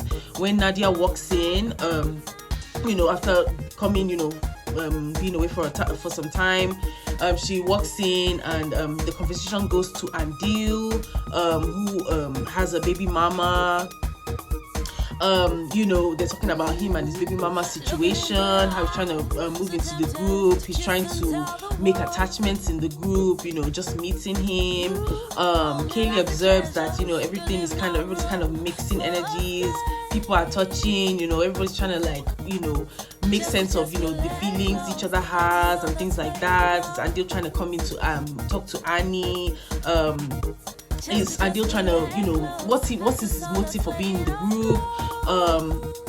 And Nadia is also Adil's friend, but she feels like he plays both sides of the fence. He's trying to be friendly to women, but he has a baby mama, so it's like, okay, who's this guy? Meanwhile, speaking of Andil, Zari, who is just moving into the cast, she sees Andil as a friend. She feels he has charmed her, isn't afraid to declare how he feels. She's just meeting him. He kind of wants more. He was already speaking to Annie, but he feels like he wants more with Zari. Zari is seeing him as a friend. He doesn't like that she has put him in the friend zone. Andil feels like Zari may be misunderstood, maybe she's not reading his movements right, maybe she feels he's misapproaching the situation, maybe, she still has baggage with Diamond. Does he need to clarify with Diamond? Is it cool for him and Zari to start, because of the Diamond and everything she's going through with him? They're just trying to see what is happening. Both of them have children, that kind of thing. Maybe she's not understanding, if he's trying to play her, being that he's also friends with Diamond, Quentin and the other guys. So away from that, we go back to Two-Face and Annie, who joined Kanye and Kudzai, who's her boyfriend, for a double date.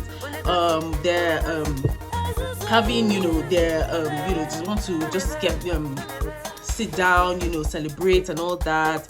Kanye, who is like, obviously she's the HR, the troubleshooting queen of the group. She's the one who mediates in the group. She wants to have a word with Two-Face on the side. She had a bad impression about him before, because of his media personality. She felt he was a bad guy who cheats on his wife. She felt that he doesn't appreciate his marriage. She wanted to talk to him, seeing her friend's face, seeing her happiness, wanted to know what's going on. She now asked him, what he feels about the marriage. She just feels like she wants to just make peace with him, that she's changed her mind about him. He knows he loves his wife. He himself is willing to speak about his situation. He could have brushed her off. He says she's just standing up for her, Annie's interests. She's just trying to make peace. He feels, he's taking his he's taking his time with Annie. Taking correction with the relationship. He's willing to appreciate her interest in what is going on between the two of them. They're all happy. It means a lot to them that Two-Face and Annie are going back together. Annie and Kudzai, they're happy about Kanye even making peace and all that. So everybody's happy about that event. It's just an intimate conversation between the two couples, getting to know each other, misjudging Two-Face and him speaking his piece and everything. Earlier on, Andil, who is new, obviously, he had previously established friendship with Annie. He met her at the ball that Kanye held. He was trying to be friends with her, but now he has a budding affection for Zari.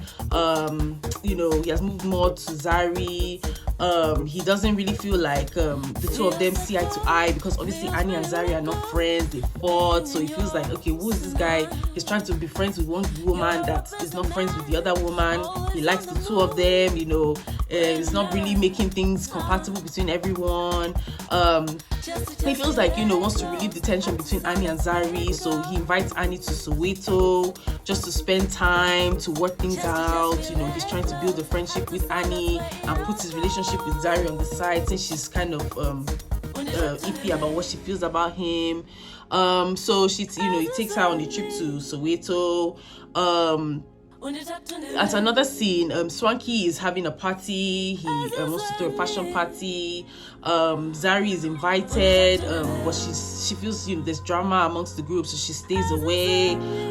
He just feels like if having everybody there with Annie, Nadia, Zari there, it will not be a good fit for the whole mood of the group. So Zari refuses to come. He just brings his GPU. He makes a showcasing, like an unveiling. He unveils his own GQ cover, his works and everything like that. People are happy for him. The only person who is not happy, the other women are there, but the only person who is not happy is Nadia, who she doesn't feel like Andil is on board with his own plan. He and Zari. So episode 4 and 5. Recap on episode 3. The last episode ended lovingly. Annie and Two-Face renewing another 10 years proposal. The proposal is announced online. It stirred controversy. People had a lot of opinions, like it's just too much of a ride or die. People are of the opinion that Annie is dying inside, is doing too much,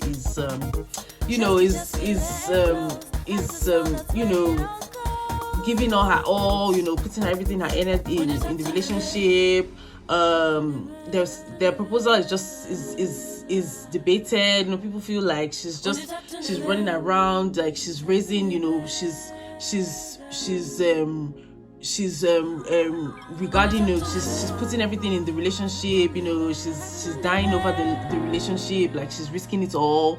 But they're happy together. She's in love. She feels this is a promise, for another good marriage. Everything is good, is going together. She's happy to it ends together, like it ends perfectly for them. They're happy with each other.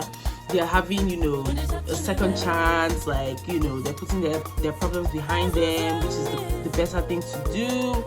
People are just circling about the relationship. People are talking about it, whether they're really together, just whether are they really happy, what's the return on the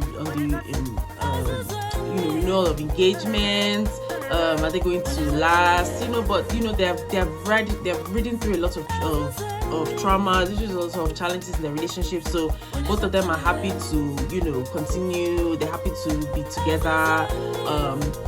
They're happy to run into the sunset, like they want to be together. They're happy to ride it out. So that's just how it ends. Nobody should judge their marriage. So the proposal is out there. Everybody's breaking news. Hearing about it. Zari and Annie are still on not speaking terms. They had a heated argument. Annie storms off. They're arguing. Zari is feeling like Annie is an insecure wife. She feels she's a stronger companion. Annie is more domiciliary. They start arguing. I don't know whether the comments didn't go well. Both of them start arguing. They have an exchange. Zari has also felt like she has dealt with infidelity. She feels Annie is not strong enough to leave. They talk about all that. They get into it. They both have an issue. Then they're not on speaking terms. So that's how season, the episode 4 is just like, the relation, the ringing of the engagement brings people to question why Annie is so much drama, why she still wants to remain and all that, going forward. The 5th episode begins when, Zari is fine, is angry, she's inflamed, she sends a voice note to Kanye, who's like the head of the group, like the glue in the group. She talks about how she fought with Annie, why she thinks Annie is a slave in the marriage. Is marriage the way to heaven? How come Annie is so marriage ready? Is it our ultimate goal? Is it worth everything that Two-Face has done to her? Is it her holy grail? She just keeps going on, about how she fought, what she feels about Annie's personality and everything. She's talking about what is happening between the two of them. just talking about why she just doesn't agree with her own opinion about how, about marriage views and everything. In the next scene, Nadia returns. She's back from seeing her boyfriend, who she's also, she's also interested in, alongside Diamond. She's happy. She has a glow on her face. It gives her, it makes her happy. She feels successful after it. She feels satisfied, emotionally and sexually satisfied.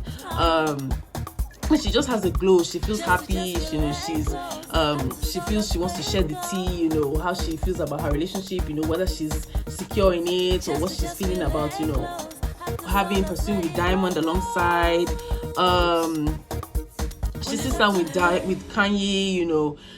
She's wants to know what has happened since she has been away. The tea since she has been gone. She missed Andil's birthday. She missed Zari and Annie's clash. She feels that Nadia has obviously a vendetta with Zari, given that both of them are spending time, with Diamond. They both have interest in Diamond. She feels like Zari is taking personal offense to everybody because she wants her way with Diamond. How she's just the issue with Zari coming to the group, bringing too much energy and all that drama. She doesn't like the messiness. Kanye makes it her business that she should have lunch with Zari, just to hear her own side of the story, why she's having issues with everyone. Zari doesn't like Annie, so she's just saying she doesn't want to have any reconciliation with Annie.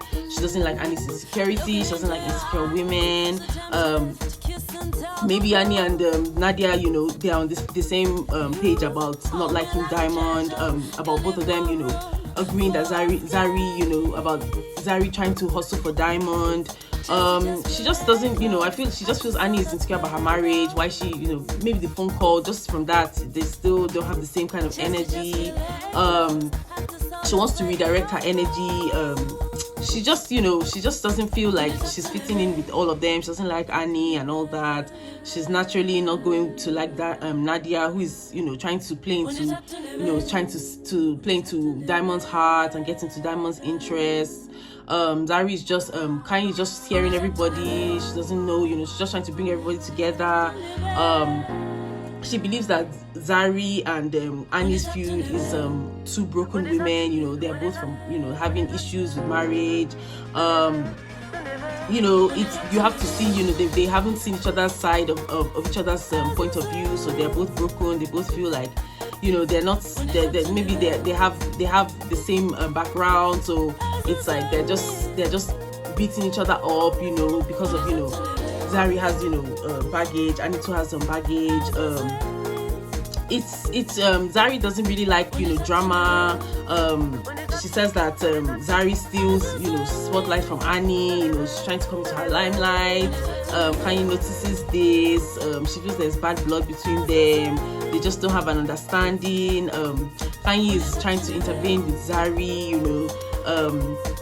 So everybody's happy for Swanky. The mood is high. The only person who is not happy there is Nadia. She doesn't feel like she likes Andil's game plan to be like the middleman between Zari and Annie's feud. Given the fact that she herself is friends with Kaylee,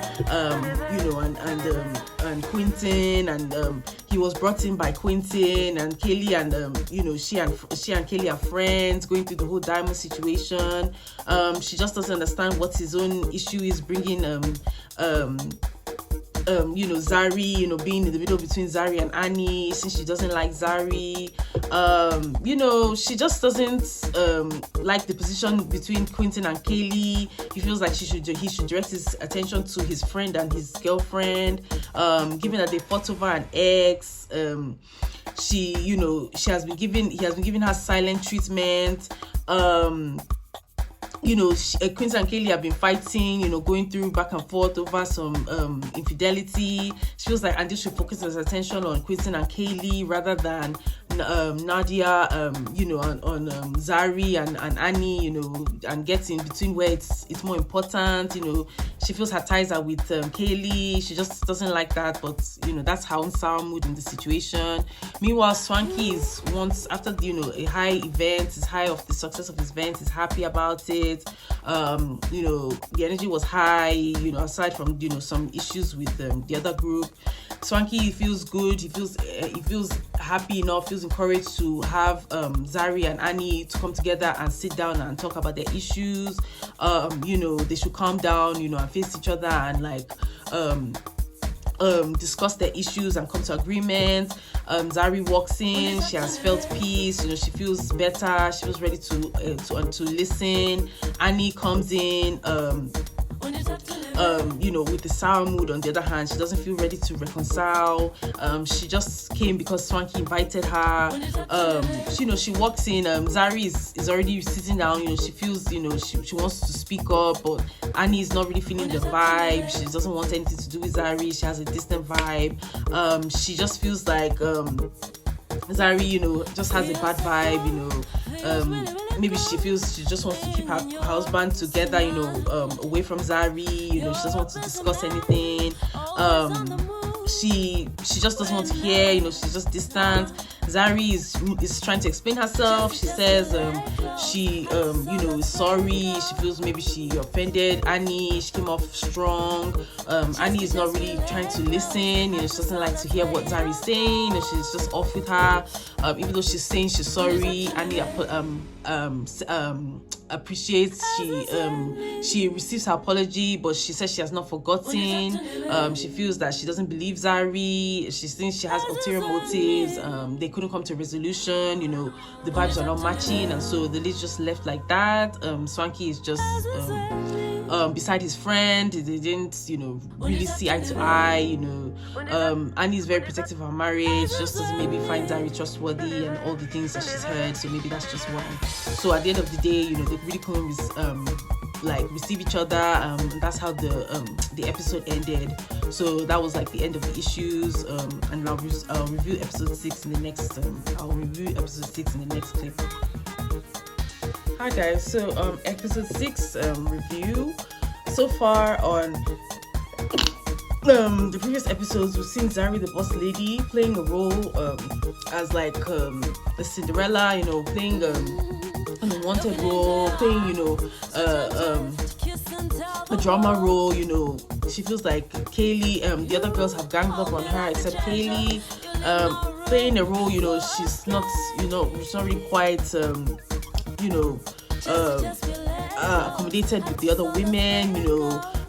She feels she's catching strays, she's catching subs. She had a sour relationship with Annie, even despite having an apology and intervention with Swanky. Because she's having a situation with Annie, things are not really looking good for her.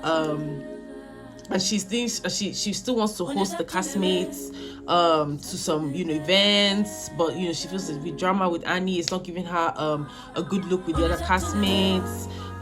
Despite that, she wants to have an event to accommodate the other house castmates, but she's not sure how. On the 6th episode, it begins where she's going to see Andil, who is interested in her. She wants to have a luxurious train ride. She wants to invite the other castmates. She goes to give him an invite. She really just wants to be friends with Andil. She wants to maintain the friend zone. Meanwhile, despite making a conversation with him, she just feels like it's not the right time to begin to go forward with it. She doesn't want to send mixed signals. She just wants to be friends. She goes there just to hand him his invitation, make small talk. He's not taking it personally. He thinks she's just being herself, being a girl. He says he can't come because he has the events with his dad. He'll be able to honor the invite. Meanwhile, he feels when she leaves, they speak and everything. He feels, he's skeptical about her invite. You know, he doesn't want everybody to be in the same place, doesn't know what her intentions are. She be in the middle of drama, bringing everybody together, whether she wants all the guests to be together around the same time, at the same place, whether she's sure, whether, you know, even Kanye being at the same, is worried also about being on the same train with Kudzi and other swingers. You know, Kudzi is also, I mean, they don't have infidelity, but there will be other guests there that could, you know, bring a situation. She doesn't know what Kanye, Zari's intentions are, and they was also confused about what she's trying to do. You know, doesn't know what everybody needs to be there together for. She feels, Kanye feels she has been a peacemaker. She wants to retire from that. With other women being there, it could bring drama to her and Kudzai together. She wants Zari and Annie in the best place, but she feels they should handle themselves by themselves. When she walks in with Kudzi, he's peaceful. They're just you know, they're just being cordial. Everybody's around, everybody's there, but Annie doesn't show up. It's probably she's spending time with Two-Face. She doesn't want the energy. You know, Zari is not even her friend. Zari didn't probably invite her. Probably missed the invite on purpose. Doesn't want to be there. Nadia is not also present because she doesn't like Zari, obviously because of Diamond, so she also misses the invite. She doesn't even want to come. She didn't even, when asked in her confessional why she didn't come, she didn't even skip her words. She made it clear she's not friends with Zari. She doesn't want to go on a fake trip. She doesn't want to be a fake friend. She wants to stay away. She made it clear she's not. She doesn't consider Zari a friend. She's not going to be present, and she's not interested in making friends or keeping friendship with Zari, who's like her competitor. Annie is not around. It's unclear whether she'll show up, but she does eventually turn up. She turns up late. She actually comes before Swanky. He comes later as well. You know, she just decides to show up. You know, she does come late, but she still puts an effort to make an attendance, which is fine. So not everybody's there. Nadia, who now meets with Andil, who is revealed that he has he previously had to go and make a burial with his dad. Andil is exposing his experience with his dad.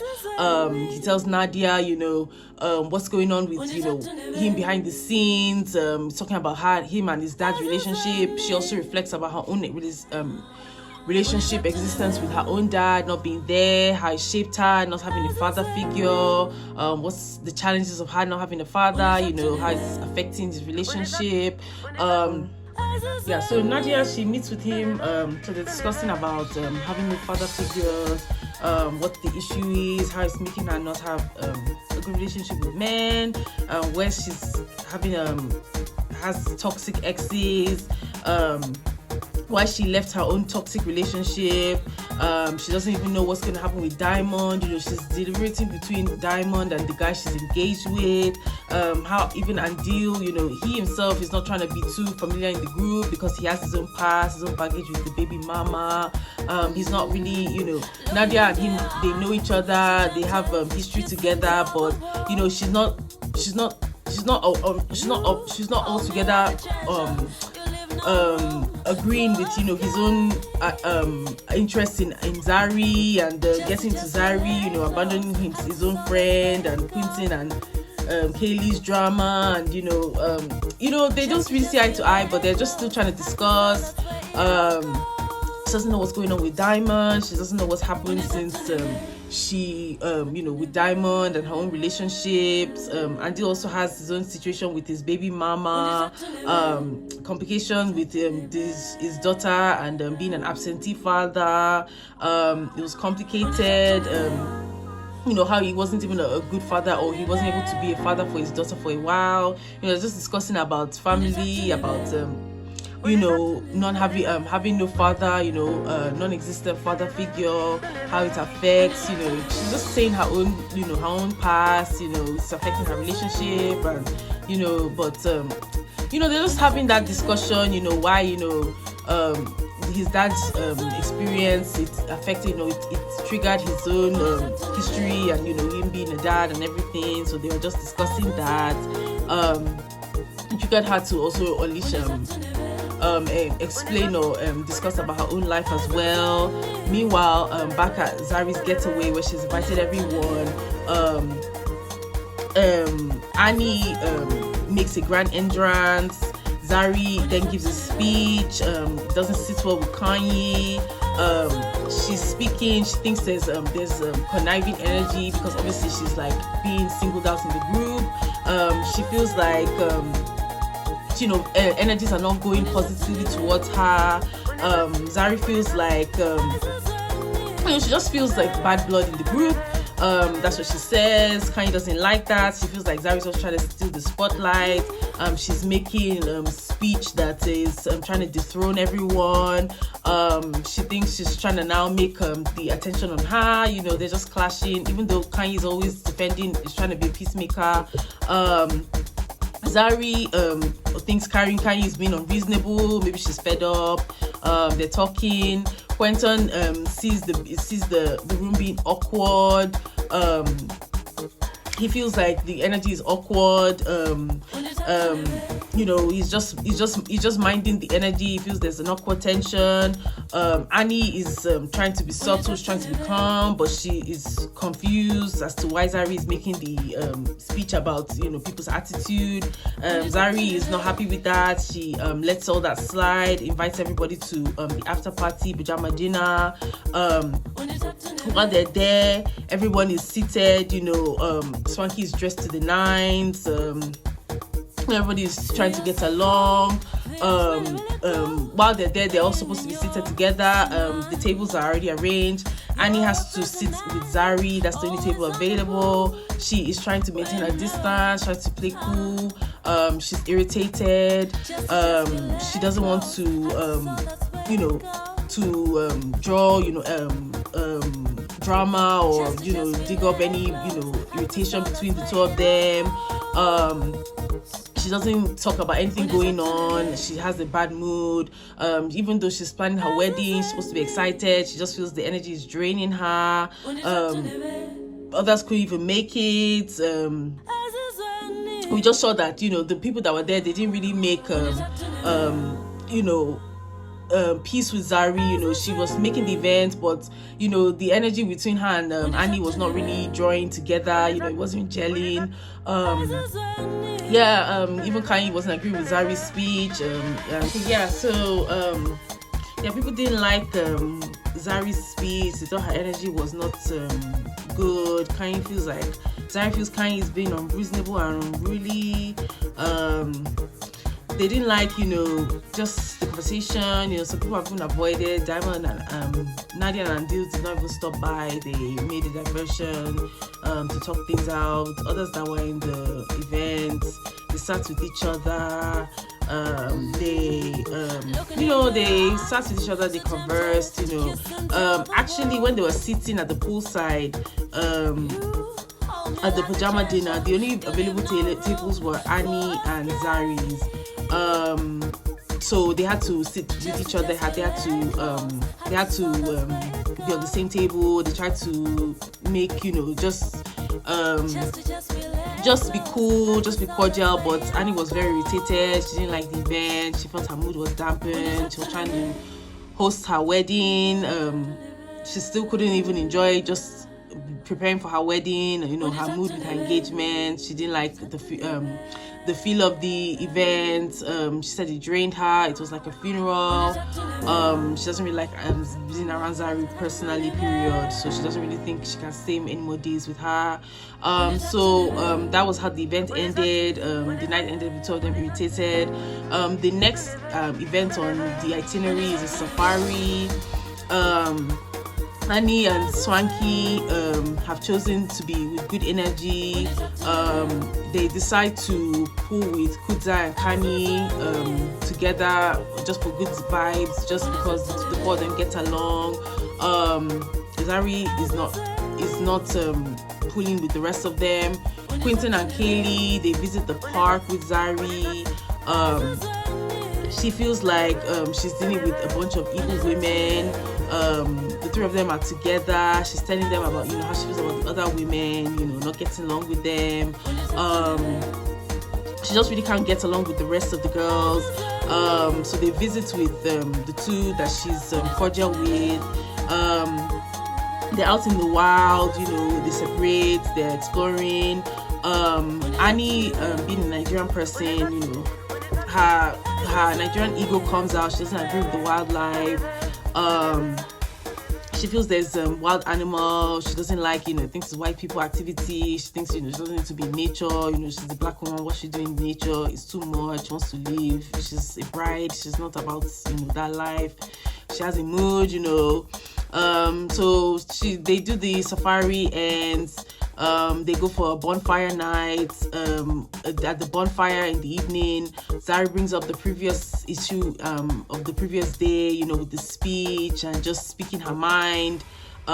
She brings up the situation, you know, about the energy. Quentin is backing her up. You know, he feels also that there's a mood. You know, he noted that in the room there was like a mood, you know, so he defends that yes, he feels like you know, there was a presence, there was a mood, you know. He defends her. He says that she was okay with giving speeches, that Kanye was okay with giving many speeches at her own ball. She gave a lot of speeches, but she doesn't like that Zari spoke about something when she organized it. She felt that was unfair, you know. She didn't like that Kanye wasn't happy with Zari's speech, that she was trying to draw energy. Meanwhile, Kanye gave a lot of speeches at her own, you know. She spoke and spoke, so why is she complaining that somebody else spoke? You know, she felt like there was not, you know, there was like there was some shade, and there was partiality, you know. It wasn't fair for her to just make complain about that. Okay, Quentin is not happy, you know. He says he defends Zari about, you know, talking. Kanye just feels like Zari has this celebrity mindset. You know, she thinks, you know, she feels above everyone. She's telling her nobody in this group of friends is a celebrity. She's schooling her. They're going back at it. Quentin is vocal, you know. He feels like everybody should just calm their mood.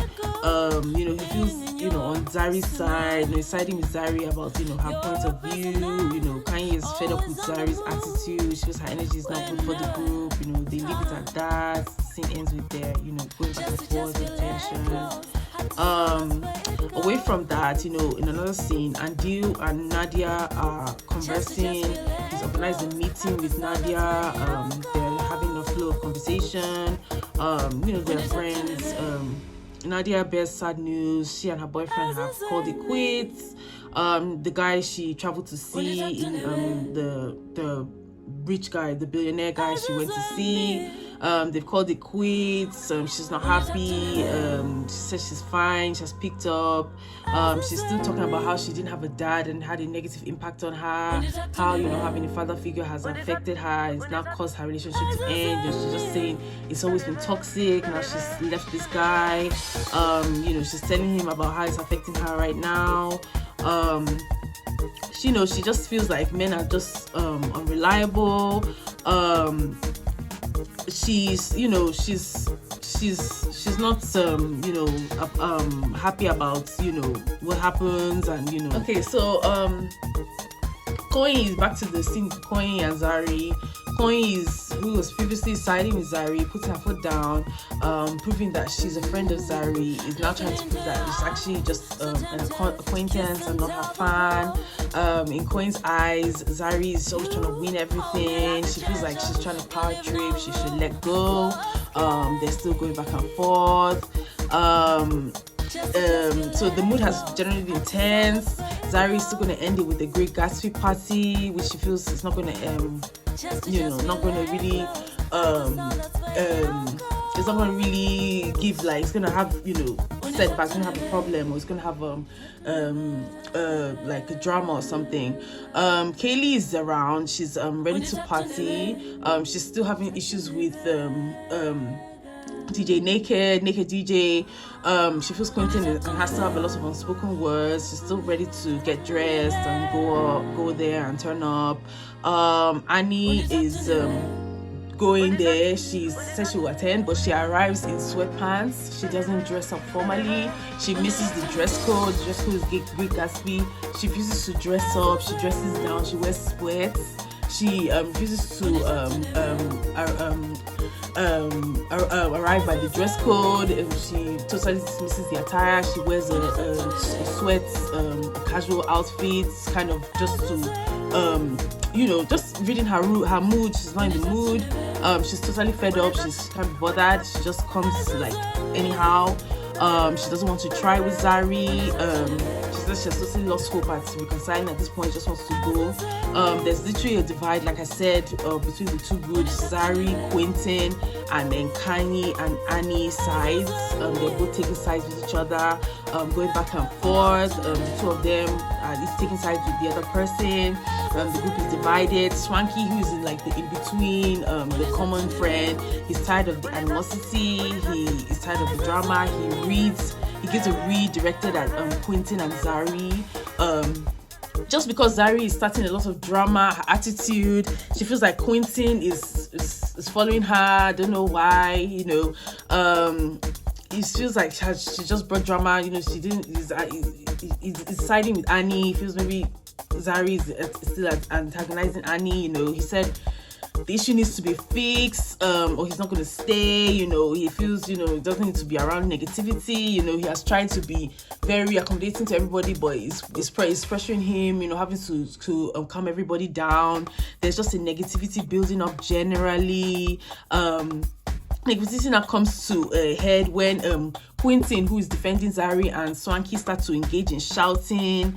They're both shouting aggressively. They're both at each other's throats. Maybe Quentin feels like Swanky is trying to undermine his voice. Just some male tension, like. It feels maybe it was partial. He wants to make Zari the culprit. He doesn't want to read Annie, so they are going back and forth. They engage in shouting. The drama becomes too much, and the episode ends. Basically, there's no celebrity. All fingers are equal. Everybody has come to loggerheads. The good vibes or the enchantment, the charm of each other have gone. They're all having drama now. Nobody's better than anybody. The celebrity era facade has gone. They're not seeing each other as they are personally. The drama is there, and it ends with them having a confrontation. So that's the end of episode 6. So I'll now review episode 7. Okay, so in episode 7, after the past episode, the end of the altercation between Quentin and Swanky and everything happening, we're now introduced to episode 7. It starts with Diamond Platinums, who, he had his Arabian themed party in South Africa. He's been missing since that time. The last time, was his party. He's been away, he's not been around. He's still trying his luck with Nadia Nakai, who was at the time seeing a guy. She flew out to travel to see him. She has relationship before, with a guy, a second love interest. She was still curious and questioning whether she'll go with Diamond. She was not single, but after the whole issues, having the drama, feeling toxic energy, not feeling trustworthy with the guy, the relationship ended. Now she's single, so the connection is a bit different. She's now single. She's no more confused. She feels like she's more connected with Diamond. Diamond, feels like, okay, she's more available. He's still pursuing her because she's now single. Because we learned of her breakup, she feels, she's still flaky about men. She feels, she's still, dilemmaed, about what she feels about men, because of her breakup. That's just been happening. she's single now, so they're still exploring what they will do. The episode is showing that he's giving Nadia a call, telling her, how he's been busy. Obviously, he's not been around. She too has been dramatic. She's been involved in drama with, going through her breakup. They're trying to reconnect, telling her he's been busy, he's been traveling. She doesn't know what to believe. She's still traumatized about, men. She's still traumatized about her dad, her past, everything. So she's not sure what she's believing. She thinks he may be making excuses. She doesn't know whether she's going to trust him after what just happened with her last ex. But she still wants to be available to him. She's hearing him out. She doesn't know. But in the meantime, during their conversation, she still lets him know that Zuri, who is in the cast, is really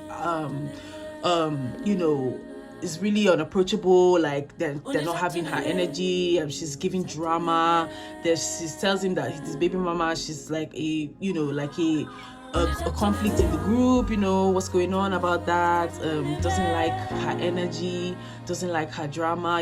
Just letting know about the things she's been doing with the other cast. Rounding off with Annie, rounding off with Kanye. She and Nadia are not even friends. Just letting know what's going on about Zuri, and what's his how she feels and everything. And don't know why she just chose to make up to divert the situation, to change the subject by just bringing up Zuri and throwing her under the good bus and reporting her to her baby daddy and making her the scapegoat, and explaining that she doesn't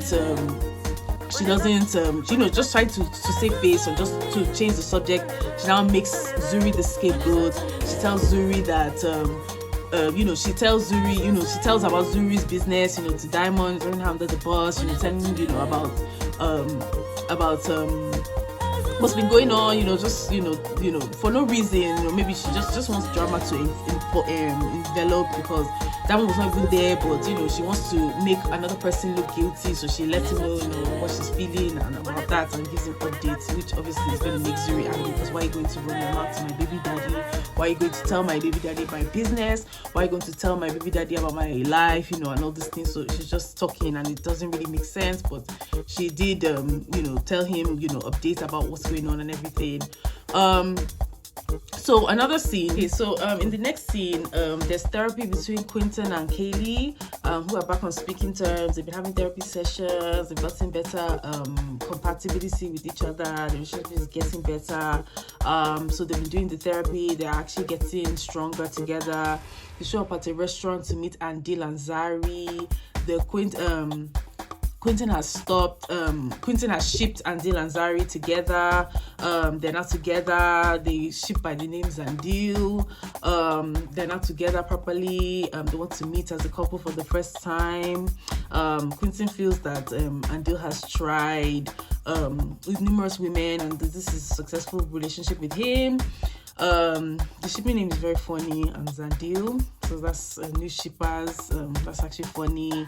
The chemistry is there. Zandil have chemistry. There's sparks flying. People are aware, they're showing, honeymoon bliss. They're showing happiness. They're showing positivity. They're happy together.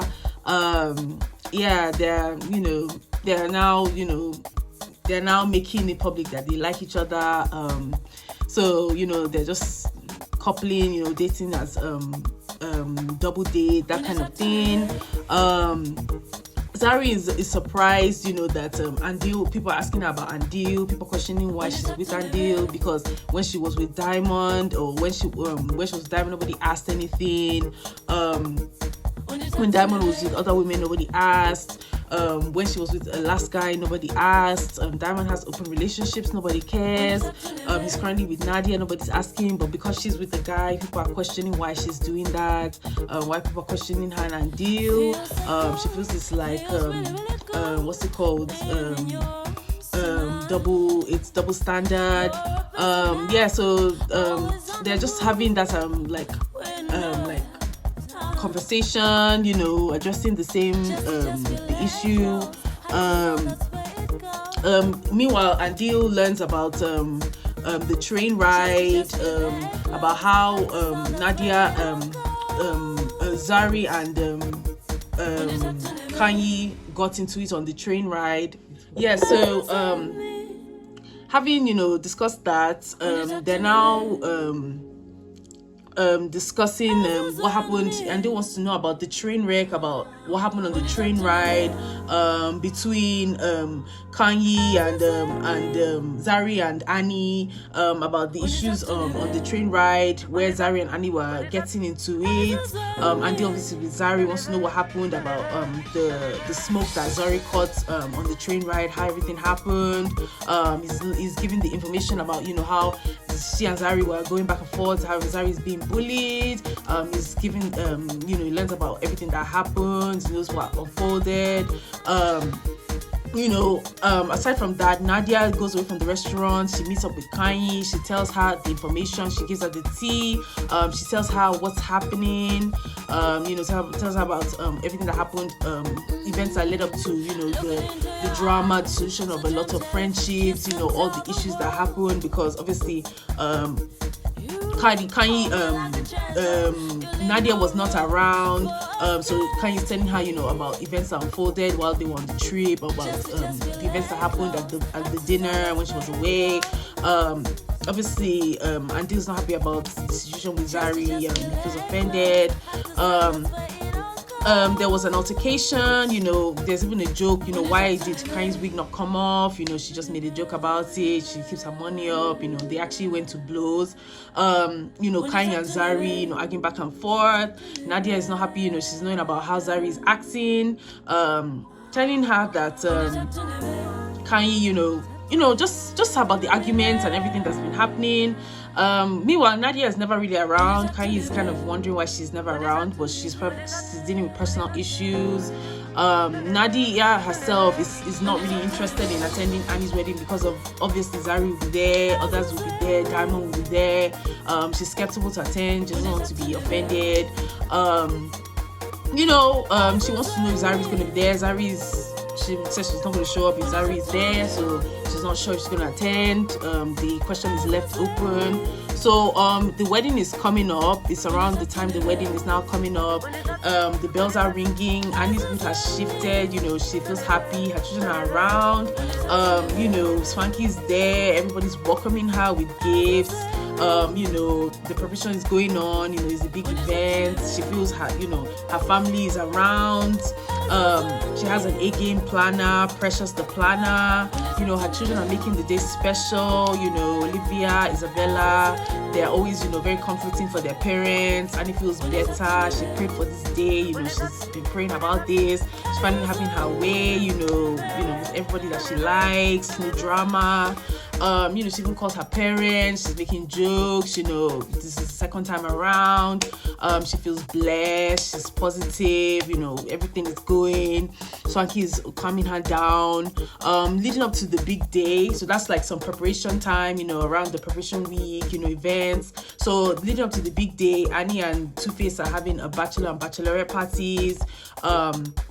They're doing teamwork, trying to drive blindfolded, to navigate the track with their partner. They're doing race course driving. It's the guys that are doing it and partnering up. But because Quentin and Swanky got into it, they're not going to partner up.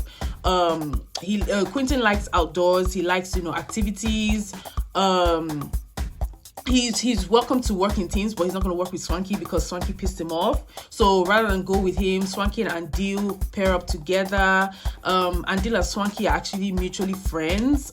It's kind of off because obviously Andil, Swanky and Quentin are not talking. Andil and Quentin are close, so they have to pair up. It's kind of competition. It's like competitive. They're good-natured about it. Obviously, they're both bossy, so they just have to work together. Nobody is kind of competing badly. The drama has died. Quentin just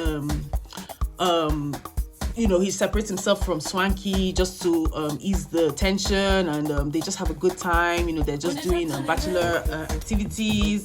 The girls are with Annie, the guys are with Tubaba. Tubaba has hired Adil to be his best man, which is really good. Somebody from the cast is on the wedding party, is on the wedding team. At the girls' side, Kaylee walks up to the event, which is organized by Kanye, which is, she's a huge event planner. Kaylee was not present about the event on the train. She was not present about the safari train ride, about all the events that Kanye and Zari and Annie went through. She wants to she's trying to catch up.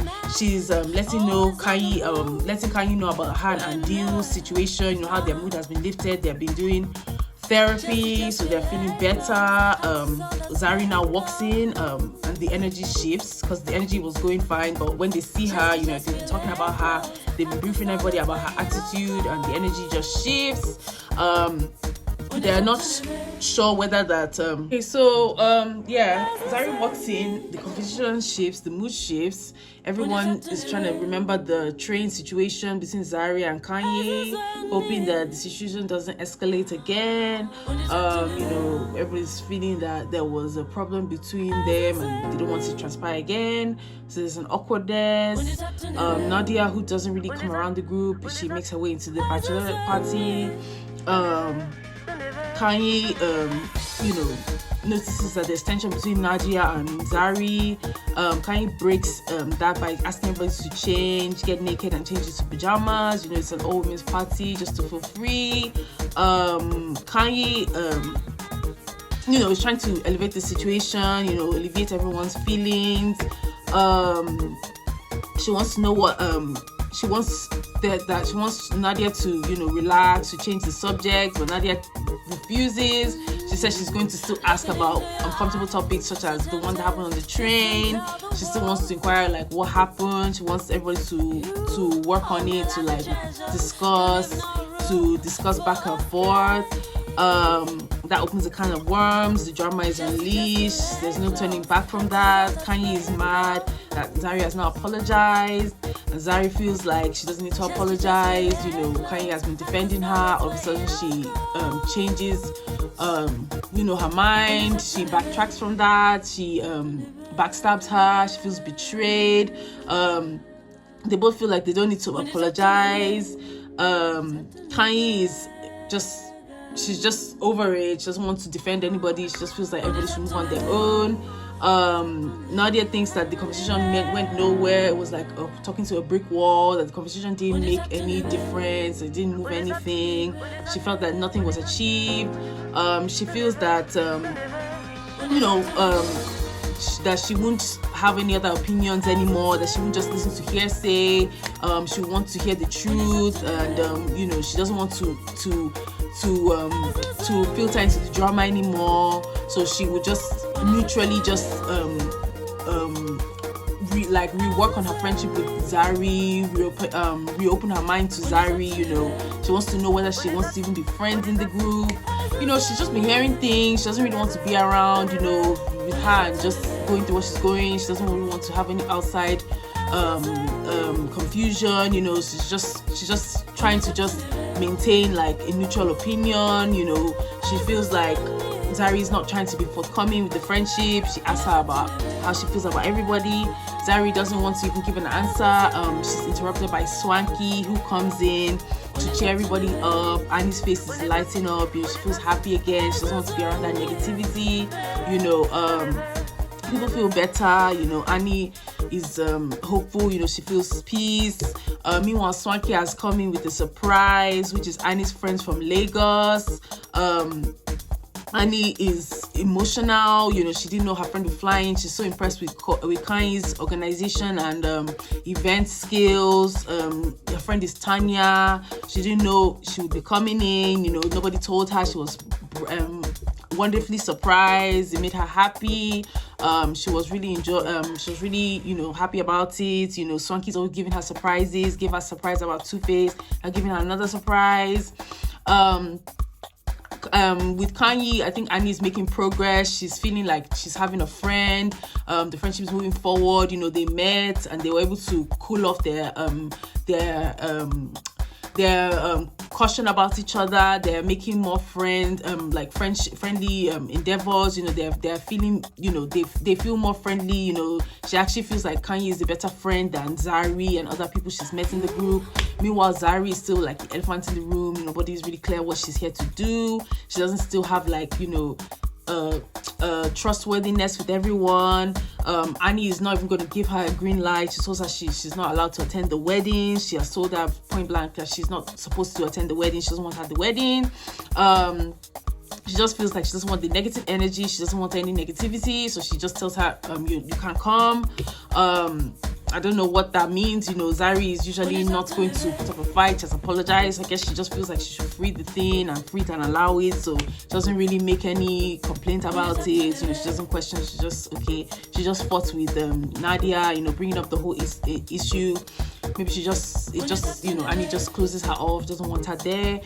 So after the party, which, you know, others are still around, you know, afterward, Annie, you know, others have left. Annie's at home, you know, preparing with her husband, her family. She feels more familiar. You know, she has Swanky, she has her friend Tanya, she has her children. You know, she feels, you know, at home, no more tension. She said what she wants on her mind. She doesn't want anybody that she doesn't like.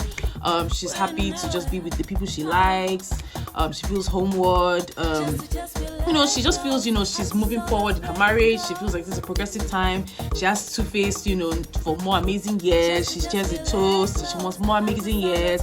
She doesn't want any more cheating. You know, she feels this is a family time. This is it's a cherished moment. You know, her kids, Olivia, who is her youngest child, who is like a very, very social child. She makes an analogy about her parents' relationship.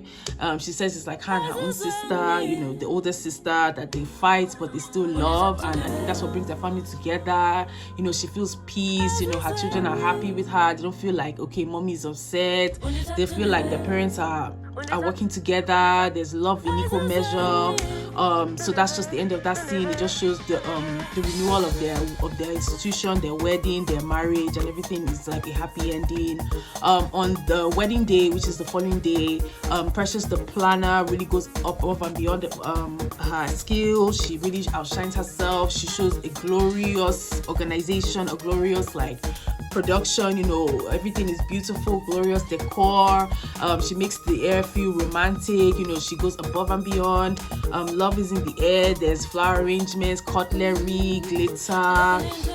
She really delivers everything and more what Annie wants. There's just a beautiful decoration, beautiful outlook, beautiful display. You know, Annie's satisfied. She's filled with her choice of, you know, decor. Progressing the ceremony, it's Andil that Two-Face has chosen to be the minister. Quinton, who is also present as a guest of the wedding, is surprised that he chose Andil, who has a baby mama, who is going out with Zari. You know, things are like that. It's a bit promiscuous that he would be in a family setting, you know, honored as a guest of honor in that setting. You know, it just feels like, what does this mean? You know, you might not want to pick somebody so, you know, not, you know, so wanton, you know, knowing that there are rumors and everything. Maybe just for his image, you should have picked a more reserved, you know, choice of person. But, you know, you really can't say. Kanye shows up. She's still not convinced about the rumors about the relationship. She says she still feels like there's some things going on that maybe behind the scenes, we're not sure, but she still wants to make her friend happy. She wants to show support. She feels like every time Annie has mentioned her marriage, it has had everything to do with like pain. She has gone through a lot. She's made a lot of compromises. She says her account is like she has sacrificed a lot. So she just feels like, okay, Annie, she still has some convincing to do, but she's just going to maintain, you know, give her support and just show love. Looking at the wedding day though, there's happiness. They look stylish, you know, Swanky is a stylist. The Stanky goes above and beyond. He's the one styling the couple. They look really good. He feels proud of his work. Quentin, who feels maybe he was brash with Swanky, maybe put him down, or he rubbed him, brushed him off as in nothing.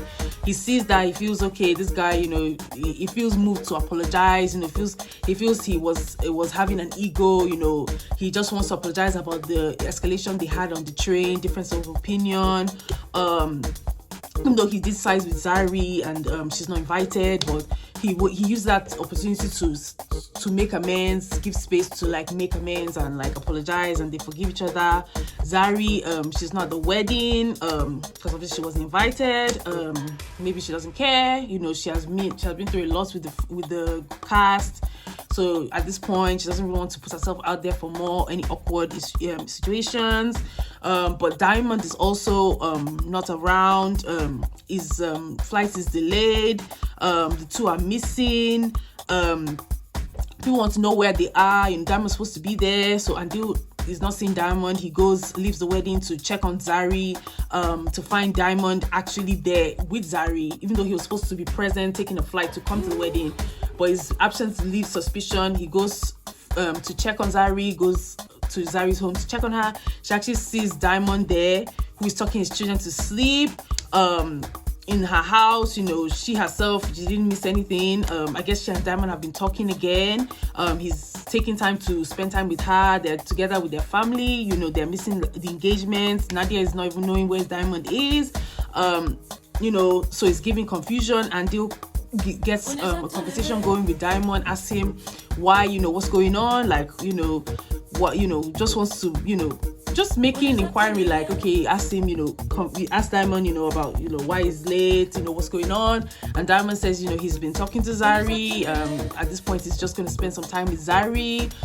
He's not sure, obviously they've been spending time, they're both missing, they're both together. So it's like, okay, they've been caught, and Zari herself, she doesn't have an answer for Andil. Andil himself is confused, why is this man back with this woman that I'm with? And so it's just like a cliffhanger. They both feel betrayed. That's the way the season ends. I don't know how Zari was able to communicate and get back to Diamond. Maybe Diamond felt, maybe he felt pressure, he felt guilty, about his parenting. She herself, she wants to lash back at Nadia. Maybe Nadia's intentions were revealed to Diamond. He's not aware of her and Dil and Zari, but these women, they don't like to expose other relationships they're having. At the end of the day, they will be loyal to money, and Diamond has the money, and Zari just probably wants her money back. She wants where the money is. So I don't know how that happens, but Andil is betrayed. He feels Diamond is his friend. He's even going group hanging out with Diamond and Quinton. So he feels like Diamond should have told him that whatever's going on, Zari didn't tell him, and he's just caught in the act. Sees them together, catches the two of them, and he doesn't know how to feel. It's a surprise. He's like blindsided. So that's how the season ends. Don't know about Diamond and Zari. It's going to be like a love, web triangle between her, Nadia, and Diamond.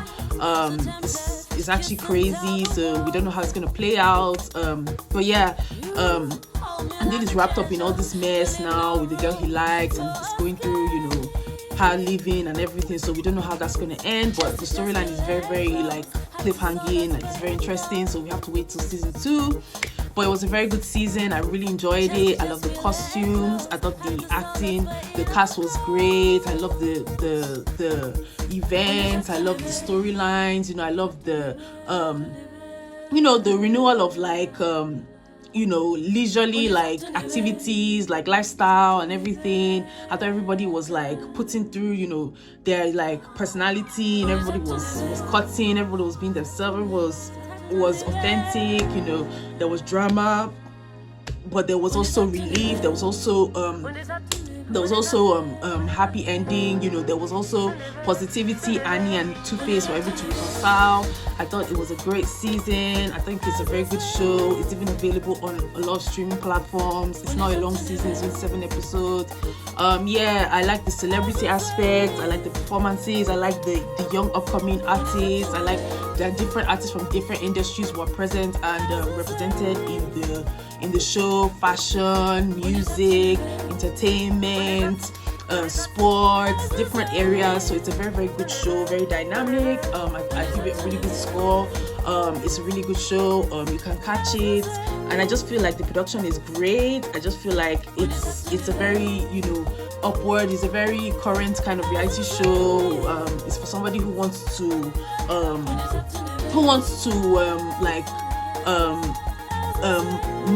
wants to like mirror, you know, the lifestyle of somebody they admire.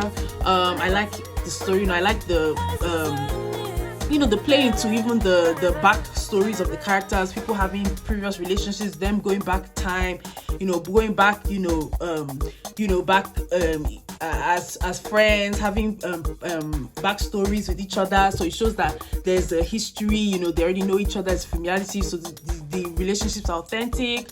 I really like this show. Yeah, it's a really good show. I enjoyed season 1. It was very, very interesting, very, very very, very funny, very relatable. So yeah, I will try and watch season 2, give another review about it. I think season 2 is a bit longer, but it's on Netflix. Yeah, it's a really good show. These are some shows that came out in the past year or two. I think they're really good. I like South African artists. I like the Nigerian actors. Hopefully they bring more Nigerian actors because I want to see more representation. I really like it. Yeah, it was a really good show. So maybe the next review I'm going to do season 2. This is part of my review series. I hope you enjoyed it. As I said, I'm growing on this channel. This is a new channel. I'm just trying to, you know, set a standard, you know, be consistent, you know, see how it's going, you know, give my own 2 cents, give my opinion, just give relatable information, understand myself, grow, discuss and do things, you know, just have fun and live my life.